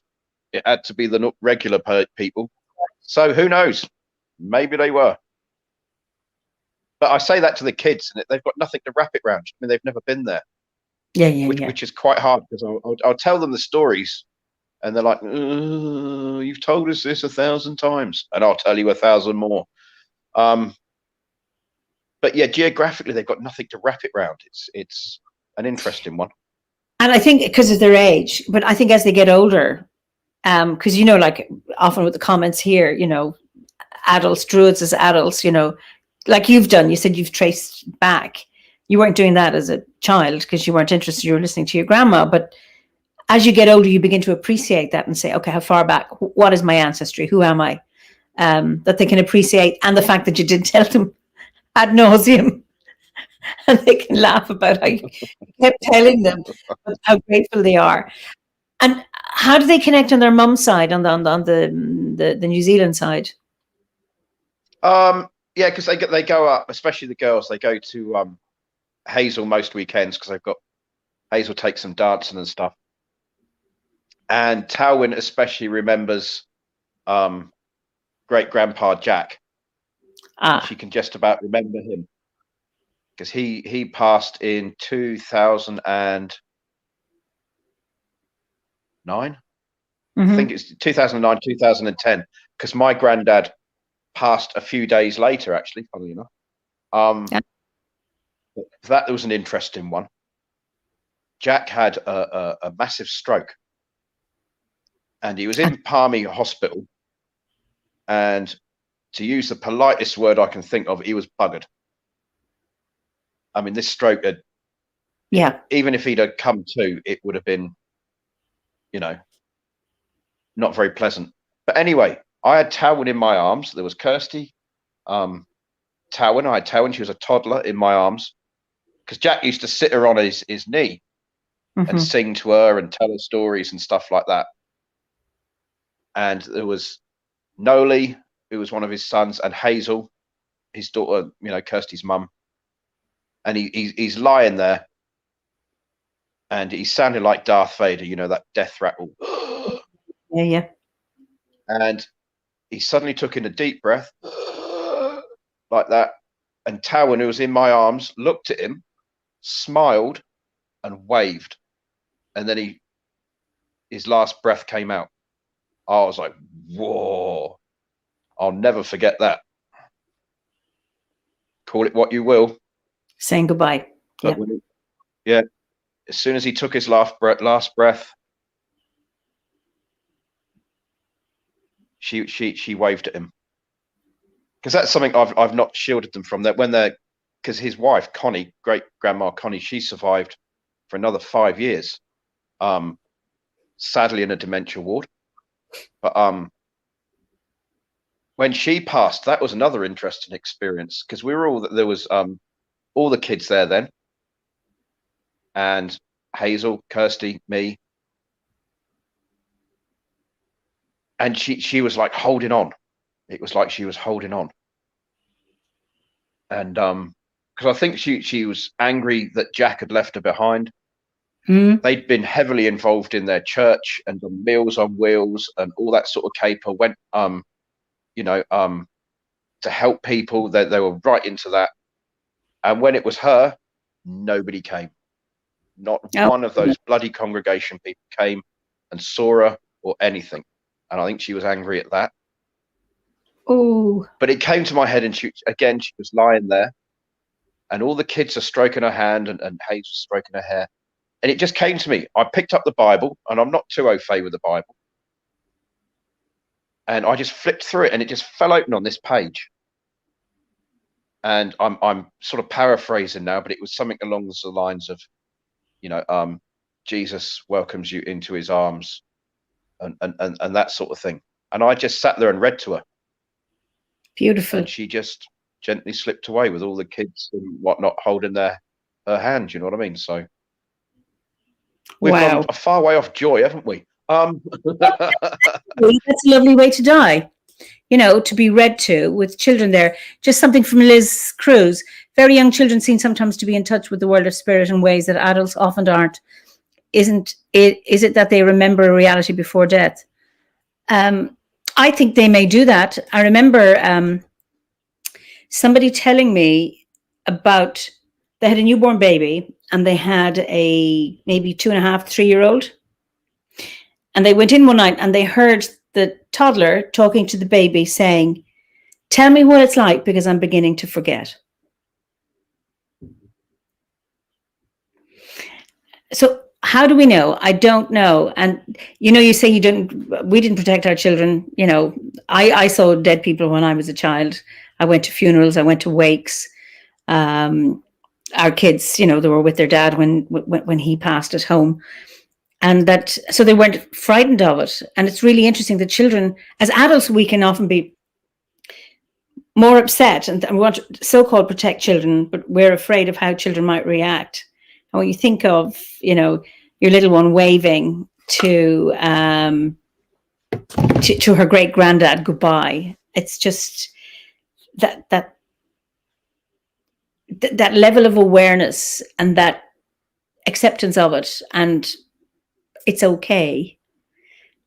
You know, our ancestors, they say the Celts were never afraid of dying, that you know, there's another world, and that perhaps children have that, you know, they've come from that place where the older people are going to. I think it's beautiful. You know, I think lovely that they had that experience. And I think we as adults can connect into it. You were talking about spiritual experiences earlier. Yeah. One that comes to mind is a dear friend of mine from school. There's a little crew of us. We were sort of like, you know, the metalhead punk misfits. Anyway, he was I remember I was back in Hastings and I got a phone call. Anyway, he'd been murdered. Rufus, he'd been murdered. He was 16. And I carried that with me for years. And some of the first concerts we ever used to go to were Iron Maiden. We were both big Iron Maiden fans, and this is back in the 80s where they played, you know, every small venue in the UK, and we used to go to the gigs and whatnot. And I carried it around because they never caught the people who'd done it. And it just stayed with me for years. And every so often, it wasn't like it was something that, but every so often I'd sit down and I'd listen to a track and I'd remember, do you know what I mean? And I'd gone to see Iron Maiden in Auckland. Mm-hmm. This was 2000. I got the tour T-shirt somewhere, 2011 or whatever it was. And one of our favourite songs was called "Rime of the Ancient Mariner." And I was standing there, I was remembering, do you know what I mean, the early days when we used to go, and I wasn't completely off my trolley. I had a beer in my hand and a smoke in the other. And there's this part in the song where the riff really ramps up and the rigging falls down and all this sort of caper and fireworks are going off. And in my head, I'm getting a bit emotional, was his voice. Wow. I'm okay, I'm all right. Oh. And I just let out this belly roar. Do you know what I mean? And this circle of people like, oh, there's a fucking nutter there. And sort of like this circle of people. I just roared and it was good. And ever since then, I've sort of been a whole lot better. But yeah, that was a spiritual experience. Beautiful resolution. An Iron Maiden concert of all places. Well, it's amazing where these gifts come from. You know, the most unexpected of places. That's absolutely beautiful. And so I suppose that it was Iron Maiden that you had so much joint experiences with Iron Maiden. Yeah. And that it came to, a bit like your gods followed you from UK down to Auckland, that it could happen in New Zealand, that you had that resolution. Well, this is it. So it's, you know, it's all that World Wide Web, isn't it? Or the World Wide Web as we know it, as opposed to the computer thing. Marianne Van Der Es says the power of music, Ady. Absolutely. Yeah. It's so yeah, no, it's. Are you a pacifist? No. No,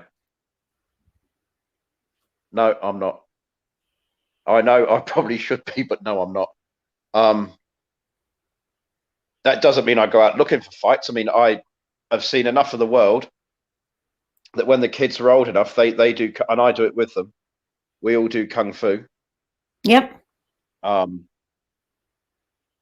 Because, you know, it's not a pleasant world at times, and people will go you. I mean, we're taught. I mean, we're taught very well in the realms of the actions, but also we're told by our Sifu, you know, if you walk past a pub and they're all smashing glasses and having a kick off, don't walk in there. Don't walk down the dark alley. don't put yourself in the situation where you need to use what you've learned. But if you are put in a situation where you can't get out of, and you need to use what you've learned, then hit them hard and get out of dodge. Yeah. I had a very interesting, talking of pacifism, I had a very interesting conversation a few years ago with a guy called Steve Ignorant. And he was a singer for a band called Crass, who were an anarcho-punk band from back in the day. And I was down at, there used to be a place in Wellington called Barbadago where the bands used to play and whatnot. And I got there really early. And there was no one else there except for, the sound crew and whatnot. So I just went out the back and was having a beer and whatnot. And Steve Ignorant walked out. He's gone, "Oh, hi, I'm Steve." I'm like, "Well, I know who you are," sort of thing. And we sat there and had a lovely chat. Then another friend turned up.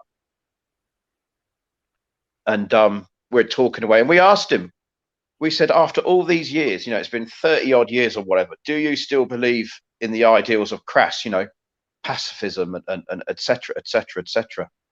And he goes, predominantly, yes, I do. He says, the one I struggle with the most is actually pacifism, because some people just need a punch in the face. And I was like, okay.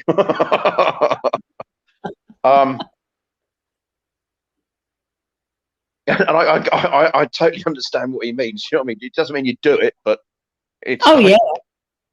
We've all met those people. Do you know what I mean? Oh, shut up, will you? Do you know what I mean?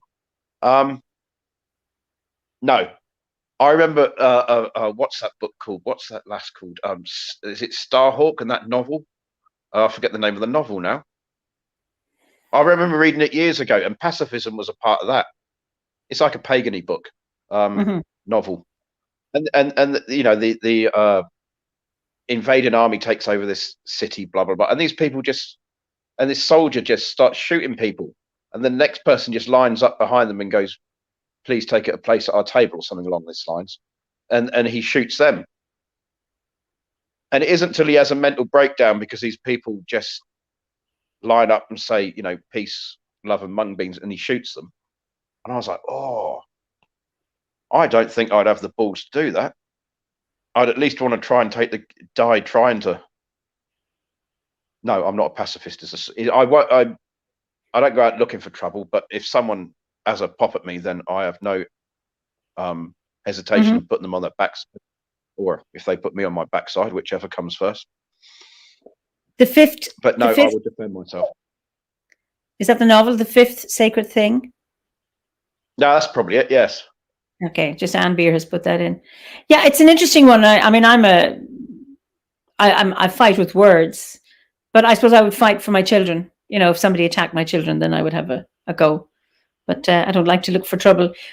And what will you not compromise on?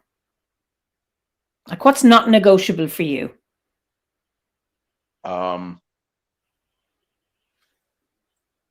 Probably most people would say silly things. That like somebody. I've got a record collection,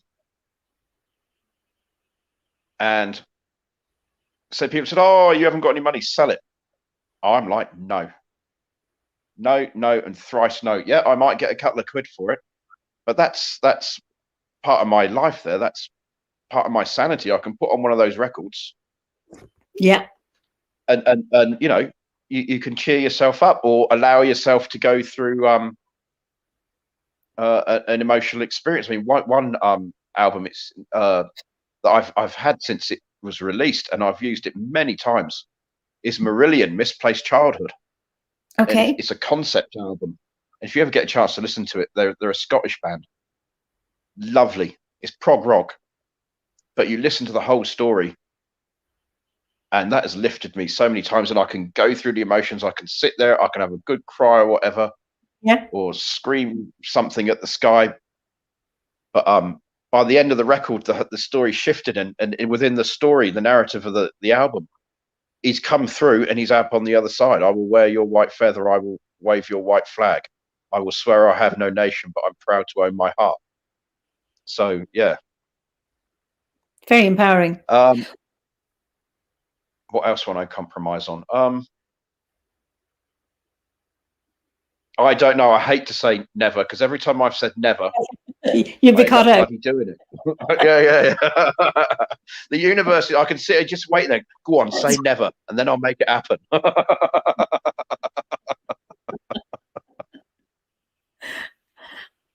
Okay, so I let you off. Go on. When I was a teenager, because Dad was in the Navy and Granddad was in the Navy and my other Gramps was in the Army and whatnot. So there's a family history. Oh, I'm never joining the bloody military. Never. No, you can get stuffed. What did I end up doing? Joining the army. Do you know what I mean? So did you like never the say army? never. It bites you in the ass. Did you like the army? Aspects of it, yes. I'm just not very good at being told what to do all the time.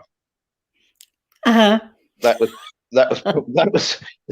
was probably my biggest downfall. And actually, one of my staff sergeants said to me when I was leaving, he said, "You're a great soldier, Chapman, but one of your downfalls is you talk to officers like they're normal people." Well, to me, they were. Do you know what I mean? It's like apparently you can't speak to officers like that. Like how you'd speak to everyday people. Apparently, you can't do that. And I was like, oh well, sorry, I can't be any other way. What is Elizabeth, a bit of a fatal flaw for being in the army? What would you value about your time in the army? What did you learn from it? Your experience, like what was good about it? Teamwork. Yeah. Friendship. You make friendships in the forces. That unwavering. If I bumped into a couple of my pals now, even though I might not have seen them for years, it would be right. Okay, we're good. Yeah. And we crack on and tell yarns and whatnot. As my uncle said, I mean, he was in the Navy. My uncle Richard, and he was in the Falklands. And another thing we learned out of it, because he's a big man, my uncle Richard's a big bear of a man. And he said when he was on HMS Antrim and the Exocet rockets were coming in, he said, it doesn't matter how tough you thought you were down on the floor under those tables and in there crapping yourself with fear and hoping that the Exocets didn't take you out. Do you know what I mean? And that's one thing so what am I trying to say? Sometimes within the armed forces, the people who sound off the most, they're going to charge with bayonets fixed and all this sort of caper, are the ones to avoid. Okay. And I remember, another story. This was over here. There used to be the RSA, so that's the equivalent of the British Legion, just over the road here. And I go to the Anzac service most years. Anyway, there was a guy seconded from the Royal Military Police, British, over to Linton, because the army camp is just outside of town in Linton. And anyway, I walked out, pint in hand, and there's this guy there, and there's some guys, old vets from the Maori Battalion, and the dress uniform of regimental police, without the hat, is very similar to US Marines, and they sort of looked at me because they copped the accent. They said, "Oh, look, there's a US Marine. We're talking to a US Marine." I said, "No, you ain't. You're talking to a monkey." Because that's the nickname for the Royal Military Police, right? They're monkeys. And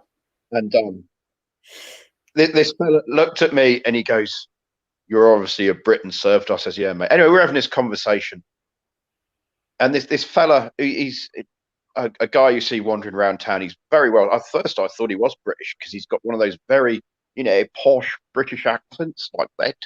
Talks with a plum in the mill, and he's a Kiwi. He'd never served in the armed forces, and he copped our accents and he started talking to us. He's an older fellow. He goes, "And New Zealand will follow the Queen into any conflict. Us New Zealanders are behind the British, blah, blah, blah, blah, blah." And the Queen started going on about the Queen and all this sort of caper. And we had to burst his bubble. And we said, "Look, mate, sorry, But when the shit hits the fan, the Queen ain't beside you. It's your mate. That's what you do it for. You're not doing it for Queen and country or any of the other malarkey. You're doing it because your mucker's beside you and you both want to get home. And we burst his bubble somewhat. Do you know what I mean? So, sorry. So it's that sense of kinship, camaraderie, that sense of belonging. People have your back, and it's that sense of connection was what was really good about it. Yeah. Yes, and I'm not going to get too into it, but I think. Well, I mean, we done a tour of Bosnia, and I think that was beneficial to try and stop what they were doing to each other there, because that was what they were doing to each other. Was, you know, you get all this thing after that, you know, we'll never do this again, and there we are, human beings doing it all over again. Do you know what I mean? Because a lot of things that happened there were never in the mainstream press. Yeah. But you know, after the Second World War, and you know, the Holocaust was discovered, and it can't happen again. 1990s, it's happening again. Do you know what I mean? So, hopefully, we did some good. I like to think we did. No doubt you did. We've come to the end of our time. So my final question, this is the question I always ask people. What is your favorite festival, you know, in terms of the Wheel of the Year? Oh, to be honest, I like midwinter. I mean, I love them all because, you know, people say to me, oh, what season do you like? And I think there's beauty and challenges within each season. Do you know what I mean? So I don't have a particular season as favorite because they're all beautiful and they're all got their challenges. But I like midwinter. What do you like about it? I think it's, even though midwinter here is June, which, you know, is one of the things it took some getting used to, is the complete flip of northern hemisphere to southern hemisphere. Do you know what I mean? And here in New Zealand, I mean, you know, back in Britain and Ireland and everywhere, come Christmas, you know, it's dark at 3:30, 4 o'clock.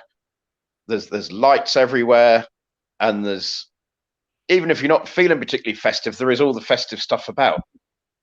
Whereas here, there's no public holidays as such during the winter. I think there's the Queen's birthday, which I forget which month that's in now, but it's one of the winter ones. But that's it. There is no holiday. There's no twinkly nights. It's cold. It's dark, and that's when I put up the tree with the lights and all the bling and food. And I do what about the equivalent of the, you know, 24th? I do Moeder Nicht, which is Mother's Night, which is something that we do have. The Venerable Bede wrote about it and said that the heathen Saxons had this night before Yule, where they honoured the female ancestors and Desire and the goddesses, and it was all about the females. He doesn't explain what they did, which in some respects is a shame. Yeah. But in other ways, I you know, you can weave in what you want, because you've got the foundations. You know, it's all about the female goddesses, your ancestors, because let's face it, no matter who or what you are, without the female giving birth to you, that's right, you weren't going to come. Yeah. And then we have a feast. In years past, we used to have big feasts, but this year I want to start. Now we're getting back on our feet. A few people around. We'll have a feed by the fire. Lovely. And another thing I want to introduce, because you haven't been to my place, have you? Oh, no. No, you'll have to come out. You'll have to wait. If you come back to New Zealand, you have to pop round. I've planted some apple trees. Oh, okay. And so I'm going to reintroduce a wassailing. Oh, wonderful. So, and all my Kiwi mates are looking at me going, what do you want about wassailing? I says, oh, basically, you make some cider and you have a feed and you tip it on the trees and you have a sing song and whatnot. So I want to try and introduce that to here, so we can get back on our midwinter celebrations. I love it because let's face it, when Christmas is celebrated here, it's the middle of summer, isn't it? Yeah. And I'll be jiggered if on a hot summer's day I want to eat a turkey and roast tatties and all that. I want a Barbie. I want a Barbie, mate. That's really interesting. So I love midwinter. We don't do wassailing here in Ireland, so it's very much a thing on the island of Britain. But wonderful idea. Listen, it's been an absolute joy talking to you, Ady. Thank you so much for coming on. And so what I'll invite you to do is after this, that we look at the comments, because there may be some that there are so many comments, I don't get to read them all as we're going along, that you may want to respond to. Thank you, Ady. It was wonderful hearing your stories this rainy afternoon. Another great chat. See you next week. Thanks, Tara. Tara's from, I think, New York, rainy New York. So I don't go. I'm just going to switch you off, and I'm just going to say goodbye to everybody here. And it's been just say go on. Hello to everyone that I know back in the UK, Clan Southall, Clan Cargom, Alan and Grace, Bridie, John, the whole lot of you. Big hug to you. Love you all. And to Steph in the US and all you guys, love you. And as Vera Lynn said, we'll meet again. All right. Bye. Don't go away. Okay. So listen, thank you all so much for we've had somebody from Chile today. That's wonderful to join us. And thank you all always for your comments and for joining in the conversation. It's really, really important. So we will read your comments as we always do. So I look forward to seeing you next week. Oh, just to remind you, we will be having our online Bealtaine ceremony this Saturday at 7 p.m., which will be live streamed on this platform at 7 p.m. Universal Time. So hopefully you can join us then. And of course, our Southern Hemisphere, as Ady, will be celebrating Samhain. So the blessings of Samhain to all of you in the Southern Hemisphere, and Bannachtine Bealtaine to you all. That's the blessings of Bealtaine to you all in the Southern Hemisphere. So hopefully we'll see you, if we don't see you on Saturday. And of course, Philip will probably be on Monday with his tea. See you next week for another Fireside Chat. So in the meantime, Slán go fóill. Ihawa.